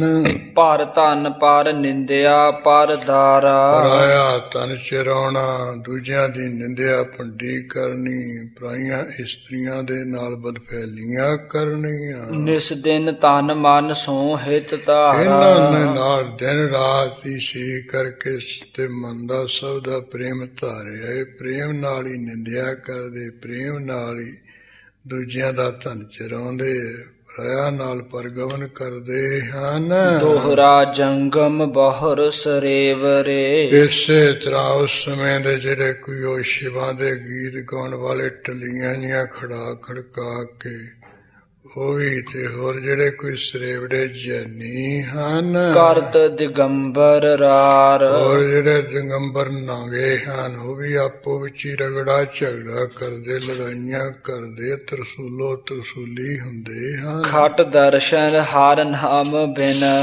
ਛੇ ਪੰਥਾਂ ਵਾਲੇ ਕਹਿੰਦੇ ਪਰਮੇਸ਼ਰ ਦੇ ਨਾਮ ਜਪਣ ਤੋਂ ਬਗੈਰ ਹੋਤ ਬਾਦ ਮਹਿ ਖੁਆਰ। ਐਵੇਂ ਝਗੜਿਆਂ ਵਿੱਚ ਹੀ ਕਹਿੰਦੇ ਖੱਜਲ ਖੁਆਰ ਹੋਈ ਜਾਂਦੇ ਹਨ। ਚੌਪਈ ਕੀਨੇ ਦਵਾਦਸ਼ ਮਾਰਗ ਜੋਗੀ। ਇਧਰ ਜਿਹੜੇ ਜੋਗੀ ਲੋਕ, ਯੋਗਾ ਅਭਿਆਸੀ, ਉਹਨਾਂ ਨੇ ਆਪਣੇ 12 ਪੰਥ ਚਲਾ ਲਏ। ਕਿਸੇ ਨੇ ਆਪਣੇ ਨਾਂ ਤੇ ਹੇਤੂ ਪੰਥ ਚਲਾ ਲਿਆ, ਕਿਸੇ ਦਾ ਨਾਂ ਪਾਪ ਸੀ, ਉਹਨੇ ਪਾਪ ਪੰਥ ਚਲਾ ਲਿਆ। ਕਿਸੇ ਦੇ ਕੋਲ ਮਾਈ ਆਈ ਨਾਮ ਦੀ ਸੇਵਾ ਕਰਦੀ ਸੀ, ਉਹਨਾਂ ਨੇ ਮਾਈ ਆਈ ਪੰਥ ਚਲਾ ਲਿਆ। ਕਿਸੇ ਦਾ ਨਾਂ ਗਮ ਸੀ, ਉਹਨੇ ਗਮ ਪੰਥ। ਕਿਸੇ ਦਾ ਨਾਂ ਪਾਗਲ ਸੀ, ਉਹਨੇ ਪਾਗਲ ਪੰਥ। ਕਿਸੇ ਸਿੱਧ ਜੋਗੀ ਦਾ ਨਾਂ ਗੋਪਾਲ ਸੀ, ਗੋਪਾਲ ਪੰਥ ਰੱਖ ਲਿਆ। ਕਿਸੇ ਦਾ ਨਾਂ ਦਾਸਾ ਸੀ, ਉਹਨੇ ਦਾਸਾ ਪੰਥ ਪ੍ਰਸਿੱਧ ਕਰਤਾ। ਕੋਈ ਕੰਥਰੀ ਜੀ ਬੰਨਣ ਵਾਲਾ, ਉਹਦਾ ਨਾਂ ਕੰਥਰੀ ਸੀ, ਉਹਨੇ ਕੰਥਰੀ ਪੰਥ ਰੱਖ ਲਿਆ। ਕੋਈ ਜੰਗਲਾਂ ਵਿੱਚ ਰਹਿੰਦਾ ਸੀ, ਉਹਨੂੰ ਬਨੀ ਕਹਿੰਦੇ, ਉਹਨੇ ਬਨ ਪੰਥ। ਕੋਈ ਝੰਡਾ ਜਾਂ ਚੁੱਕੀ ਰੱਖਦਾ ਸੀ, ਉਹਦਾ ਨਾਂ ਤੁਜਾ ਸੀ, ਉਹਨੇ ਤੁਜਾ ਪੰਥ। ਕੋਈ ਉਹ ਛੋਟੀ ਜੀ ਝੋਲੀ ਜੀ ਪਾਉਂਦਾ ਸੀ, ਪਤਲੀ ਜੀ, ਉਹ ਝੋਲੀ ਪੰਥ। ਕੋਈ ਇਸੇ ਤਰ੍ਹਾਂ ਰਾਵਲ ਸੀ, ਸਾਹ ਸੂਜੀ ਮਲ ਕੇ ਰੱਖਦਾ ਸੀ, ਜੋਗੀ, ਉਹਨੇ ਰਾਵਲ ਪੰਥ। ਇਸ ਤਰ੍ਹਾਂ ਕਹਿੰਦੇ 12 ਪੰਥ ਜੋਗੀਆਂ ਨੇ ਬਣਾ ਲਏ, ਜੋਗ ਅਭਿਆਸੀਆਂ ਨੇ। 10ਵੇਂ ਦਵਾਰ ਪ੍ਰਾਣ ਚੜਾਉਣ ਵਾਲੇ, ਪ੍ਰਾਣਾ ਜਾਮ ਕਰਨ ਵਾਲਿਆਂ ਨੇ। ਭਾਉ ਭਗਤ ਬਿਨ ਭਏ ਬਿਯੋਗੀ। ਸਾਰੇ ਕਹਿੰਦੇ ਪਰਮੇਸ਼ਰ ਦੀ ਭਗਤੀ ਤੋਂ ਬਗੈਰ ਕਹਿੰਦੇ ਵਿਛੋੜੇ ਵਾਲੇ ਹੋ ਗਏ। ਪਰਮੇਸ਼ਰ ਦੇ ਨਾਲ ਕੋਈ ਨਹੀਂ ਜੁੜ ਰਿਹਾ, ਕੋਈ ਭਗਤੀ ਕੋਈ ਕਰ ਹੀ ਨਹੀਂ ਰਿਹਾ ਹੈ। ਕਰ ਹੈ ਸ਼ਾਸਤਰਨ ਬੇਪਰ ਉਬਾਦਾ। ਜਿਹੜੇ ਕੋਈ ਪੜ੍ਹੇ ਲਿਖੇ ਵਿਦਵਾਨ ਪੰਡਤ, ਉਹ ਸ਼ਾਸਤਰਾਂ ਦੁਆਰਾ ਕਹਿੰਦੇ ਝਗੜੇ ਬਖੇੜੇ ਕਰਦੇ, ਕੁਕੜਾਂ ਨੂੰ ਲੜ ਮਰਦੇ ਹਨ। ਬਹੁਤ ਪਰਸ ਪਰ ਵਧਤ ਵਿਖਾਦਾ। ਆ ਛੋਟੀ ਚਰਚਾ ਕਰਦਿਆਂ ਕਰਦਿਆਂ ਆਪੋ ਵਿੱਚ ਹੀ ਬੜਾ ਭਾਰੀ ਉਹਨਾਂ ਦਾ ਝਗੜਾ ਪੈ ਜਾਂਦਾ ਹੈ। ਗਲੋ ਗਾਲੀ ਹੋ ਜਾਂਦੇ, ਇੱਕ ਦੂਸਰੇ ਦੇ ਮਤ ਨੂੰ ਨਿੰਦੇ ਭੰਡਦੇ ਹੋਏ। ਮੂਡ ਮੁੰਡਾਵਹਿ ਹੋਏ ਸੰਨਿਆਸੀ। ਇਸੇ ਤਰ੍ਹਾਂ ਕੋਈ ਘਰੋਂ ਦੁਖੀ ਹੋਏ ਸਿਰ ਮੂੰਝਾ ਮਨਾ ਲੈਂਦੇ। ਫਿਰ ਕਹਿੰਦੇ ਅਸੀਂ ਜੀ ਹੁਣ ਸੰਨਿਆਸੀ ਹੋ ਗਏ, ਘਰਵਾਰ ਦੇ ਤਿਆਗੀ ਬਣ ਗਏ ਹਾਂ। ਦਰਬ ਨਾਰ ਮਹਿ ਹਿਰਦਾ ਦੁਰਾਸੀ। ਘਰਵਾਰ ਛੱਡ ਕੇ ਸੰਨਿਆਸੀ ਬਣ ਕੇ ਕੱਪੜੇ ਜੇ ਲਾ ਕੇ, ਉਂਝ ਕਹਿੰਦੇ ਜਿਹੜਾ ਹਿਰਦਾ ਹੈ ਉਹ ਧਨ ਵਿੱਚ ਲੱਗਿਆ ਹੋਇਆ, ਇਸਤਰੀਆਂ ਵਿੱਚ ਲੱਗਿਆ। ਹਿਰਦਾ ਕਹਿੰਦੇ ਖੋਟੀ ਆਸਾ ਵਾਲਾ ਹੀ ਹੈ, ਭੈੜੀ ਆਸਾ ਵਾਲਾ।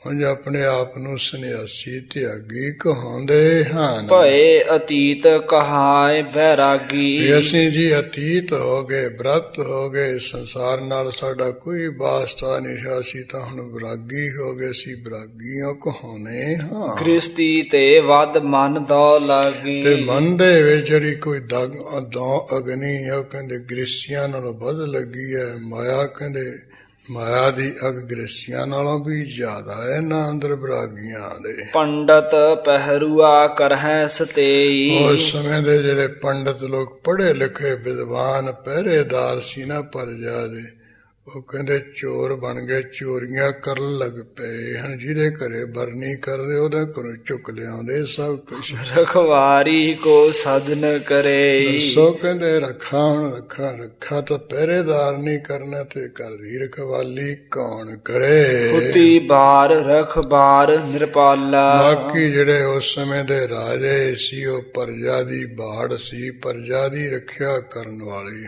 ਸੀ। ਪ੍ਰਜਾ ਖੇਤ ਕਉ ਖਾਤ ਘੁਟਾਲਾ। ਉਹ ਕਹਿੰਦੇ ਜਿਹੜੇ ਰਾਜੇ ਲੋਕ ਪਰਜਾ ਰੂਪੀ ਖੇਤੀ ਨੂੰ ਭੈੜੀ ਤਰ੍ਹਾਂ ਖਾ ਰਹੇ, ਪਰਜਾ ਨੂੰ ਲੁੱਟ ਰਹੇ ਹਨ।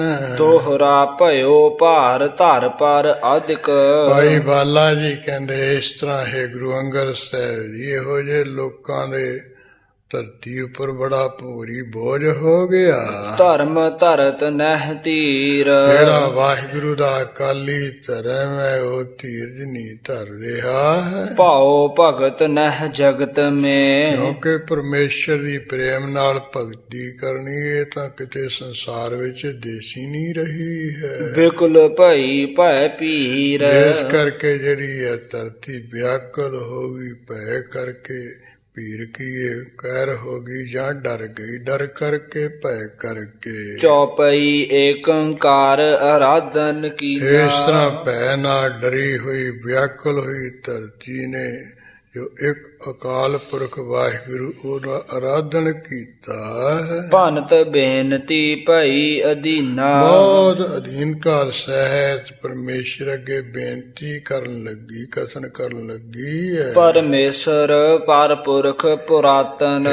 ਪਰਮੇਸ਼ਰ ਹੈ ਪਰ ਪੁਰਖ, ਸਾਰਿਆਂ ਪੁਰਖਾਂ ਤੋਂ ਪਰੇ ਆਖਰੀ ਪੁਰਖ, ਅਕਾਲ ਪੁਰਖ ਤੇ ਪੁਰਾਤਨ ਅਨਾਦਿ ਸਰੂਪ।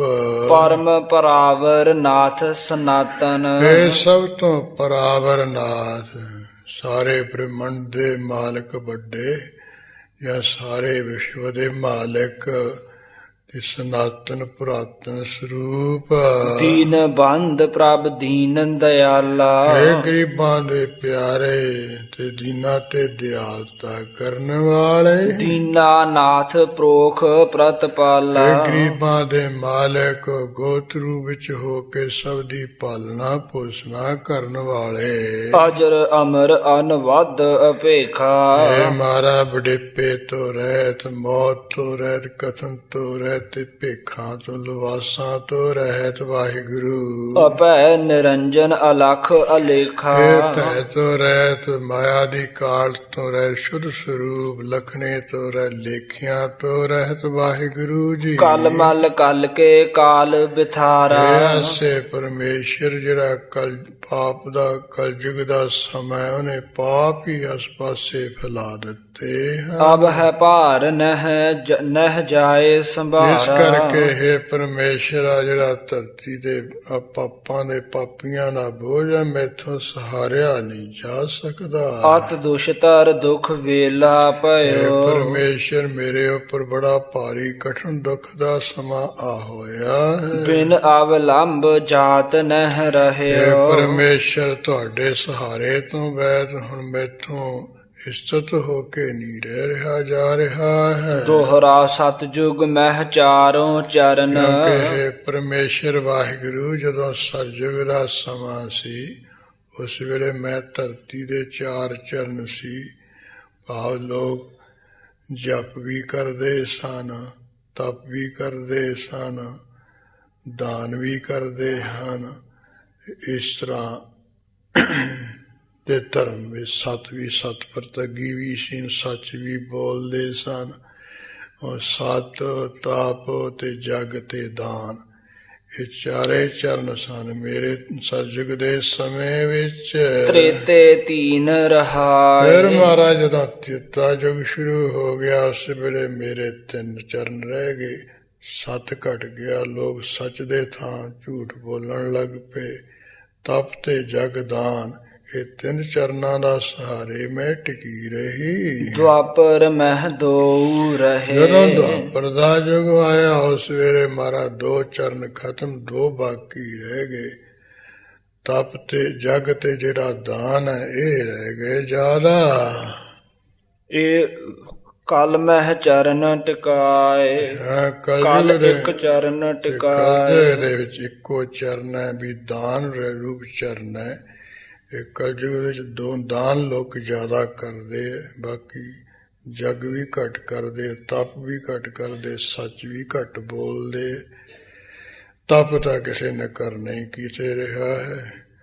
ਦਾਨ ਪਰ ਥੋੜਾ ਬਹੁਤਾ ਕਰਾ ਲੈਂਦੇ ਹਨ। ਚੌਪਈ ਕਲ ਮਲ ਮੈਂ ਆਇਓ ਕਲ ਕਾਲਾ। ਇਸ ਕਰਕੇ ਹੈ ਪਰਮੇਸ਼ਰ ਜਿਹੜਾ ਕਲਯੁਗ ਦਾ ਸਮਾਂ ਹੈ ਤਾਂ ਕਹਿੰਦੇ ਪਾਪ ਰੂਪ ਹੀ ਆ ਗਿਆ। ਭਇਓ ਸੁਆਂ ਤੇ ਭਾਰ ਵਿਸਾਲਾ। ਇਸ ਕਰਕੇ ਪਾਪਾਂ ਦਾ ਭਾਰ ਮੇਰੇ ਉੱਪਰ ਬਹੁਤਾ ਤਕੜਾ ਆ ਹੋਇਆ ਹੈ। ਏਕ ਚਰਨ ਤੇ ਟਿਕਾ ਨ ਜਾਈ। ਮਹਾਰਾਜ ਸਿਰਫ ਦਾਨ ਰੂਪ ਮੇਰਾ ਇੱਕ ਚਰਨ ਰਹਿ ਗਿਆ, ਇਸ ਦੇ ਆਸਰੇ ਭਾਰ ਮੈਥੋਂ ਟਿਕਿਆ ਨਹੀਂ ਜਾਂਦਾ, ਖੜਿਆ ਨਹੀਂ ਜਾਂਦਾ। ਬਿਨ ਅਵਲੰਬ ਨ ਥਿਰਤਾ ਪਾਈ। ਪਰਮੇਸ਼ਰ ਵਾਹਿਗੁਰੂ ਆਪ ਦੇ ਆਸਰੇ ਸਹਾਰੇ ਤੋਂ ਬਗੈਰ ਮੈਂ ਟਿਕਾ ਨਹੀਂ ਹੋ ਸਕਦੀ, ਖੜ ਨਹੀਂ ਸਕਦੀ। ਹਾਂ ਏਕ ਓੰਕਾਰ ਬਿਨੈ ਸੁਨ ਲੀਜੈ। ਏਕ ਓੰਕਾਰ ਵਾਹਿਗੁਰੂ ਜੀ ਮੇਰੀ ਧਰਤੀ ਦੀ ਪੁਕਾਰ ਫਰਿਆਦ ਬੇਨਤੀ ਸੁਣ ਲਈਏ। ਥਿਰ ਹੋਵੋ ਕੋ ਅਵਲੰਬ ਦੀਜੈ। ਪਰਮੇਸ਼ਰ ਮੈਨੂੰ ਕੋਈ ਆਪਣਾ ਸਹਾਰਾ ਦੇਵੋ ਜਿਸ ਕਰਕੇ ਮੈਂ ਇੱਜ਼ਤ ਹੋ ਜਾਵਾਂ, ਟਿਕ ਜਾਵਾਂ। ਜੋਤੀ ਰੂਪ ਆਤੁਰੀ ਬਾਨੇ। ਉਸ ਵੇਲੇ ਜੋ ਜੋਤੀ ਸਰੂਪ ਵਾਹਿਗੁਰੂ ਜੀ ਇਹ ਧਰਤੀ ਦੀ ਵਿਆਕਲ ਵਾਲੀ ਦੁੱਖ ਭਰੀ ਬਾਣੀ ਸੁਣ ਕੇ ਸੁਨਤ ਵਿਚਾਰ ਕੀਨ ਸੁਖ ਦਾਨੇ। ਜੋ ਸੁਖ ਦੇਣ ਵਾਹਿਗੁਰੂ ਉਹਨਾਂ ਨੇ ਵਿਚਾਰ ਕੀਤੀ ਹੈ। ਇਸ ਕਾਰਜ ਕੋ ਬਹੁਤ ਪਠਾਏ। ਵਿਚਾਰਦੇ ਆ ਵੀ ਇਹ ਧਰਤੀ ਦੇ ਉੱਪਰ ਪਾਪਾਂ ਦਾ ਪਾਰ ਲੈ ਜਾਏ, ਲੋਕ ਧਰਮ ਵਿੱਚ ਕਾਇਮ ਹੋ ਜਾਣ, ਮੈਂ ਬਹੁਤੇ ਭੇਜੇ ਹਨ। ਚਾਹੇ ਤਹਾਂ ਨਿਜ ਪੰਥ ਚਲਾਏ। ਉਹਨਾਂ ਨੇ ਆਪੋ ਆਪਣੇ ਜਾ ਕੇ ਪੰਥ ਚਲਾ ਲਏ ਹਨ। ਬਿਸਰੇ ਜਾਂ ਕਾਰਜ ਤਹ ਗਏ। ਜਿਸ ਕੰਮ ਕਰਨ ਲਈ ਉਹ ਭੇਜੇ ਗਏ ਸੀ ਉਹ ਕੰਮ ਕਰਨਾ ਤਾਂ ਕਰਨੇ ਹੀ ਭੁੱਲ ਗਏ। ਆਪਣੇ ਆਪਣੇ ਮਤ ਠਹਿਰਾਏ। ਉਹ ਆਪੋ ਆਪਣੇ ਜਿਹੜੇ ਪੰਥ ਹੈ ਮਤ ਹੈ ਉਹਨਾਂ ਨੇ ਟਿਕਾ ਲਏ, ਕਾਇਮ ਕਰ ਲਏ। ਕਿਨਹੋ ਨ ਮਹਿਮਾ ਨਾਮ ਬਿਥਾਰੀ। ਉਹ ਜਿਹੜੇ ਭੇਜੇ ਸੀ ਕਿਨਾ ਕਿਸੇ ਨੇ ਵੀ ਜਾ ਕੇ ਨਾਮ ਦੀ ਮਹਿਮਾ ਨਹੀਂ ਫੈਲਾਈ ਹੈ। ਭਾਉ ਭਗਤ ਕੀ ਰੀਤ ਨ ਡਾਰੀ। ਪ੍ਰੇਮ ਨਾਲ ਉੱਠ ਕੇ ਨਹਾ ਧੋ ਕੇ ਭਗਤੀ ਕਰਨੀ ਇਹ ਕੋਈ ਰੀਤੀ ਨਹੀਂ ਪਾਈ ਹੈ ਲੋਕਾਂ ਵਿੱਚ। ਜੋ ਹੋਵਤ ਅਵਲੰਬਤ ਛੋਨੀ। ਇਸ ਕਰਕੇ ਇਹ ਕਹਿੰਦੇ ਭਗਤੀ ਦੀ ਰੀਤੀ ਪੈ ਜਾਂਦੀ, ਨਾਮ ਦਾ ਜਸ ਕਰਤੇ ਧਰਤੀ ਨੂੰ ਸਹਾਰਾ ਮਿਲ ਜਾਣਾ ਸੀ। ਇਉਂ ਵਿਚਾਰ ਬੋਲੇ ਜਗ ਜੋਨੀ। ਇਸ ਤਰ੍ਹਾਂ ਦੀ ਵਿਚਾਰ ਕਰਕੇ ਜੋ ਸੰਸਾਰ ਦੇ ਕਾਰਨ ਨੂੰ ਵਾਹਿਗੁਰੂ ਉਹ ਧਰਤੀ ਨੂੰ ਫਿਰ ਬੋਲੇ ਹਨ। ਨਾਮ ਕੀਰਤਨ ਬਿਥਰਹੁ ਜਬ ਹੈ ਹੀ। ਧਰਤੀ ਹੁਣ ਮੈਂ ਆਪ ਹੀ ਆ ਕੇ ਨਾਮ ਤੇ ਬਾਣੀ ਦਾ ਕੀਰਤਨ ਜਦੋਂ ਸੰਸਾਰ ਤੇ ਫੈਲਾਵਾਂਗਾ। ਤੁਝ ਅਵਲੰਬ ਹੋਏ ਹੈ ਤਬ ਉਹ ਹੀ। ਨਾਮ ਦੇ ਜਾਪ ਨਾਲ ਬਾਣੀ ਦੇ ਕੀਰਤਨ ਨਾਲ ਤੈਨੂੰ ਬੜਾ ਭਾਰੀ ਸਹਾਰਾ ਪ੍ਰਾਪਤ ਹੋ ਜਾਏ। ਜਾਂ ਤੇ ਪ੍ਰਗਟਾਵੋ ਜਗ ਆਏ। ਇਸ ਕਰਕੇ ਨਾਮ ਦਾ ਜਾਪ ਬਾਣੀ ਦਾ ਕੀਰਤਨ ਹੁਣ ਮੈਂ ਆਪ ਹੀ ਆ ਕੇ ਫੈਲਾਵਾਂਗਾ ਸੰਸਾਰ ਵਿੱਚ। ਮੋਬਿਨ ਹੋਤ ਨ ਆਨ ਉਪਾਏ। ਇਹ ਧਰਤੀ ਮੈਥੋਂ ਬਗੈਰ ਕਹਿੰਦੇ ਹੋਰ ਕੋਈ ਉਪਰਾਲਾ ਹੀਲਾ ਸਹਾਰਾ ਨਹੀਂ ਹੋ ਸਕਦਾ ਹੈ। ਧਰਮ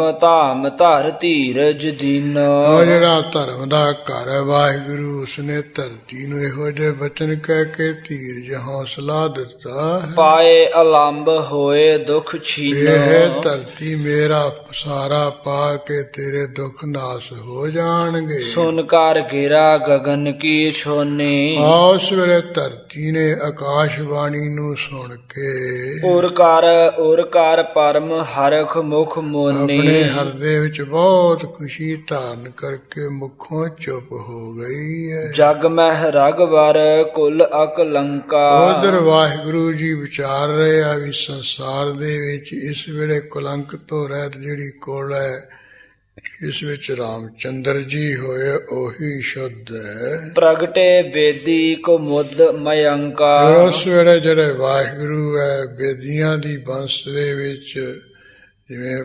ਪੂਰਨਮਾਸੀ ਦਾ ਚੰਦਰਮਾ ਹੁੰਦਾ, ਉਹ ਕਹਿੰਦੇ ਉਹਦੇ ਵਾਂਗ ਪ੍ਰਗਟ ਹੋਏ ਕਵੀਆਂ ਵਾਂਗ।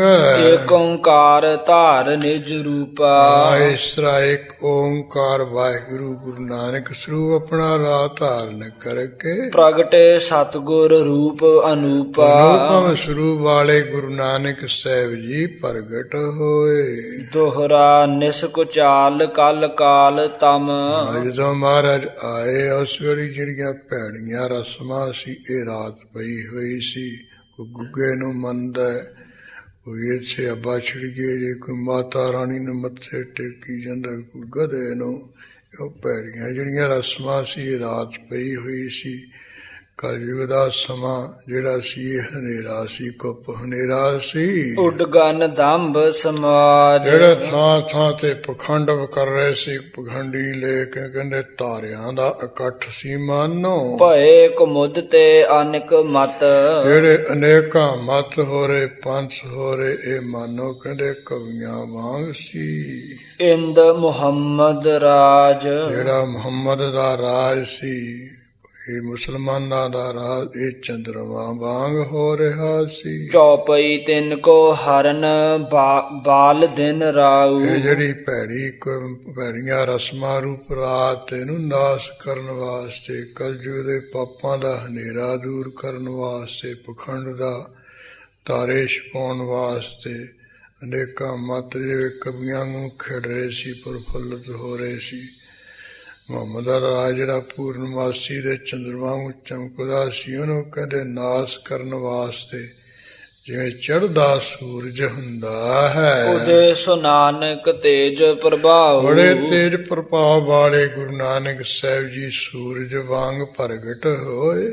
ਬਚਨ ਕਿਰਨ ਜਾ ਮਹਿ ਪ੍ਰਕਾਸ਼ੇ। ਜਿਸ ਗੁਰੂ ਨਾਨਕ ਰੂਪ ਸੂਰਜ ਦੇ ਵਿੱਚ ਜਿਹੜੀਆਂ ਬਚਨਾਂ ਰੂਪੀ ਕਿਰਮਾਂ ਉਹਨਾਂ ਦਾ ਪ੍ਰਕਾਸ਼ ਫੈਲਿਆ। ਸੰਤ ਤਾਮ ਤਾਮ ਰਸ ਹੇਰ ਵਿਕਾਸੇ। ਜਿਹੜੇ ਸੰਤਾਂ ਰੂਪੀ ਕਮਲ ਫੁੱਲ ਸੀ ਉਹ ਗੁਰੂ ਨਾਨਕ ਰੂਪ ਸਰੂਪ ਦੇ ਦਰਸ਼ਨ ਕਰਕੇ ਖਿੜ ਗਏ। ਦੰਬੀ ਸਮ ਉਲੂਕ ਦੁਖ ਭਾਰੀ। ਜਿਹੜੇ ਪਖੰਡੀ ਲੋਕ ਉੱਲੂਆਂ ਵਰਗੇ ਸੀ ਉਹਨਾਂ ਨੂੰ ਭਾਰੀ ਦੁੱਖ ਹੋਇਆ ਗੁਰੂ ਨਾਨਕ ਸਰੂਪ ਦੇ ਚਰਨ ਕਰਕੇ। ਕਿੰਕਰ ਕੋਕ ਭਏ ਸੁਖਿਆਰੀ। ਜਿਹੜੇ ਵਾਹਿਗੁਰੂ ਦੇ ਸਿੱਖ ਸੇਵਕ ਦਾਸ ਸੀ ਉਹ ਕਹਿੰਦੇ ਚੱਕਵਿਆਂ ਵਾਂਗੂ ਬੜੇ ਸੁਖੀ ਹੋ ਗਏ ਗੁਰੂ ਰੂਪ ਸੂਰਜ ਦੇ ਦਰਸ਼ਨ ਕਰਕੇ। ਆਤਪ ਭਗਤ ਜਗਤ ਪ੍ਰਕਾਸ਼ੀ। ਮਹਾਰਾਜ ਦੇ ਸੂਰਜ ਵਾਂਗ ਪ੍ਰਗਟ ਹੋਣ ਕਰਕੇ ਭਗਤੀ ਰੂਪੀ ਜਿਹੜੀ ਧੁੱਪ ਹੈ ਸੰਸਾਰ ਦੇ ਵਿੱਚ ਚੜ ਗਈ ਹੋ ਗਈ। ਨੀਂਦ ਅਵਿਦਿਆ ਸਿੱਖਨ ਨਾਸ਼ੀ। ਇਸ ਕਰਕੇ ਸਿੱਖਿਆ ਦੀ ਅਵਿਦਿਆ ਰੂਪ ਜਿਹੜੀ ਨੀਂਦ ਆ ਉਹ ਖਤਮ ਹੋ ਗਈ। ਗਿਆਨ ਨਾਮ ਮਹਿ ਨਰ ਬਰ ਜਾਗੇ। ਜਿੰਨੇ ਸ੍ਰੇਸ਼ਟ ਲੋਕ ਸੀ ਕਹਿੰਦੇ ਬ੍ਰਹਮ ਗਿਆਨ ਵਿੱਚ ਵਾਹਿਗੁਰੂ ਦੇ ਨਾਮ ਵਿੱਚ ਜਾਗ ਪਏ। ਕਲ ਮਲ ਸੁਪਨਾ ਜਿਉ ਮਨ ਤਿਆਗੇ। ਜਿਵੇਂ ਕਹਿੰਦੇ ਦਿਨ ਚੜ ਜਾਏ ਤੇ ਸੁਪਨਾ ਖਤਮ ਹੋ ਜਾਂਦਾ। ਜਿਹੜਾ ਪਾਪ ਰੂਪ ਸੁਪਨਾ ਸੀ ਸਭ ਨੇ ਆਪਣੇ ਮਨਾਂ ਵਿੱਚ ਛੱਡ ਦਿੱਤਾ ਹੈ। ਸੁਪਨੇ ਵਾਂ ਖਤਮ ਹੋ ਗਏ ਪਾਪ। ਧਰਮ ਧਰਤ ਧੀਰਜ ਕੇ ਹੇਤਾ। ਕਹਿੰਦੇ ਧਰਤੀ ਤੇ ਧਰਮ ਦੇ ਧੀਰਜ ਦੇਣ ਵਾਸਤੇ ਪ੍ਰਗਟੇ ਸ੍ਰੀ ਬੇਦੀ ਕੁਲ ਕੇਤਾ। ਇਹ ਗੁਰੂ ਅੰਗਦ ਸਾਹਿਬ ਜੀ ਬੇਦੀਆਂ ਦੇ ਕੁਲ ਦੇ ਤੁਜਾਰ ਰੂਪ ਜਿਹੜੇ ਗੁਰੂ ਨਾਨਕ ਸਾਹਿਬ ਜੀ ਸਨ ਉਹ ਪ੍ਰਗਟ ਹੋਏ ਸਨ ਇਹੋ ਜਿਹੇ ਭਿਆਨਕ ਸਮੇਂ ਵਿੱਚ। ਇਉਂ ਭਾਈ ਬਾਲਾ ਜੀ ਨੇ ਗੁਰੂ ਅੰਗਦ ਸਾਹਿਬ ਜੀ ਨੂੰ ਪਹਿਲੇ ਦਿਨ ਇਹ ਜਿਹੜੀ ਕਥਾ ਹੈ ਉਹ ਸਰਵਣ ਕਰਾਈ ਸੀ। ਜਿਸ ਤਰ੍ਹਾਂ ਫਿਰ ਦੂਸਰੇ ਦਿਨ ਆਪ ਜੀ ਨੇ ਕਥਾ ਸੁਣਾਈ ਉਹ ਕੱਲ੍ਹ ਦੇ ਦੀਵਾਨ ਵਿੱਚ ਆਪਾਂ ਵੀ ਪੜ੍ਹ ਸੁਣ ਲਵਾਂਗੇ। ਇਸ ਜਿਹੜਾ ਸਮਾਂ ਉੱਪਰੀ ਜਾ ਰਿਹਾ ਜਿਸ ਕਰਕੇ ਇੱਥੇ ਹੀ ਸਮਾਪਤੀ ਕਰਕੇ ਆਪਾਂ ਹੁਣ ਅਰਦਾਸ ਵੀ ਜੁੜੀਏ। ਗਿਆਨ ਨਾਮ ਮਹਿ ਨਰ ਬਰ ਜਾਗੇ। ਕਲ ਮਲ ਸੁਪਨਾ ਜਿਉ ਮਨ ਤਿਆਗੇ। ਧਰਮ ਧਰਤ ਧੀਰਜ ਕੇ ਹੇਤਾ। ਪ੍ਰਗਟੇ ਸ੍ਰੀ ਬੇਦੀ ਕੁਲ ਕੇਤਾ। ਵਾਹਿਗੁਰੂ ਜੀ ਕਾ ਖਾਲਸਾ ਵਾਹਿਗੁਰੂ ਜੀ ਕੀ ਫਤਿਹ।